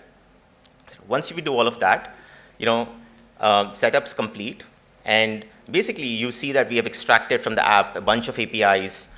A lot of APIs are like in Swagger files are also incomplete, right? So we go and get all the undocumented, unpublished APIs as well, understand the content, entities, pages, and we have auto-generated bunch of actions that can work on the app. So you can go to the tools page, look at all of those APIs that we have fetched, and you can see we have canonicalized the APIs and also made them LLM ready. So you see Swagger-like formats below, but we have also understood what the APIs do. All of the content is fetched. We create something called entities. We auto-index all the pages of the app, create FAQs, and all these tools are used to build actions. And actions are also automatically generated. The best part about using like a tool like Adopt over an ADK, you heard about that, or like even LangChain and React, is a lot of stuff here is pre-built. So it's very easy for product managers, engineers to create actions. So if you're creating an action, a simple action in natural language, right? You can just type in an action name, description, and what we do for you is we go and identify from all of these tools, what are the tools required to enable this action to work. So it's going to take a moment here. And these are the steps I gave. It's identified, step 3 is an API call, step 2 is a filter, step 1 is asking user input. It's identified all of that. You can go and edit. If you feel like anything is not correctly identified, you can go and edit that. As an engineer, you can even look at code blocks. We generate code for each step. You can go and edit code. And you have a lot of flexibility. You can have structured input, output, a lot of blocks in the coding components here. And then once you have edited the action, you can test it out. You can make sure it works on your app. right here. And then once you test it out and it looks all good, you can go and publish it. So there is versioning where you can review, publish, your manager can approve, and then actions are ready. And once they're ready, you can go and deploy them. So when you want to deploy, you can go look at how do you want to deploy. Do you want to implement it in the search bar of your app, on a sidebar? And everything is customizable. We automatically pick your app's colors, styling, font, everything, right? And you can go and customize it and deploy it. Once you deploy, the agent is live. And then the last part is we show you a dashboard of like, are people using this agent now? You can start slicing and dicing by customers, who's using this, you can drill down into what are the logs, right? Like what are they typing in? And you can view entire conversations. If anything is errored out, you can go and fix that, right? You can go and measure and retrain the AI. You can update the APIs or the logic behind it. So there's a lot you can do. Like I said, all of the scaffolding is pre-built for you to just build quickly and launch. And I think we are in a gold rush here. Like we are all trying to build, launch agents quickly and capture market. There's a very, very big market to be captured. I'm sure all of you agree with that. And what we are doing is we have a roadmap, right? We want to first help you launch agents within your app. Then we will help you launch agents outside your app. These are very deep agents, not the MCP servers that you're seeing today, but you'll have MCP, Slack, Teams, WhatsApp integrations. We'll help you build autonomous capabilities and then help you with multi-agent collaboration. So if we can help you at all, come visit us at our booth or just sign up like on our website for a free demo. We can see how we can help you guys. Okay.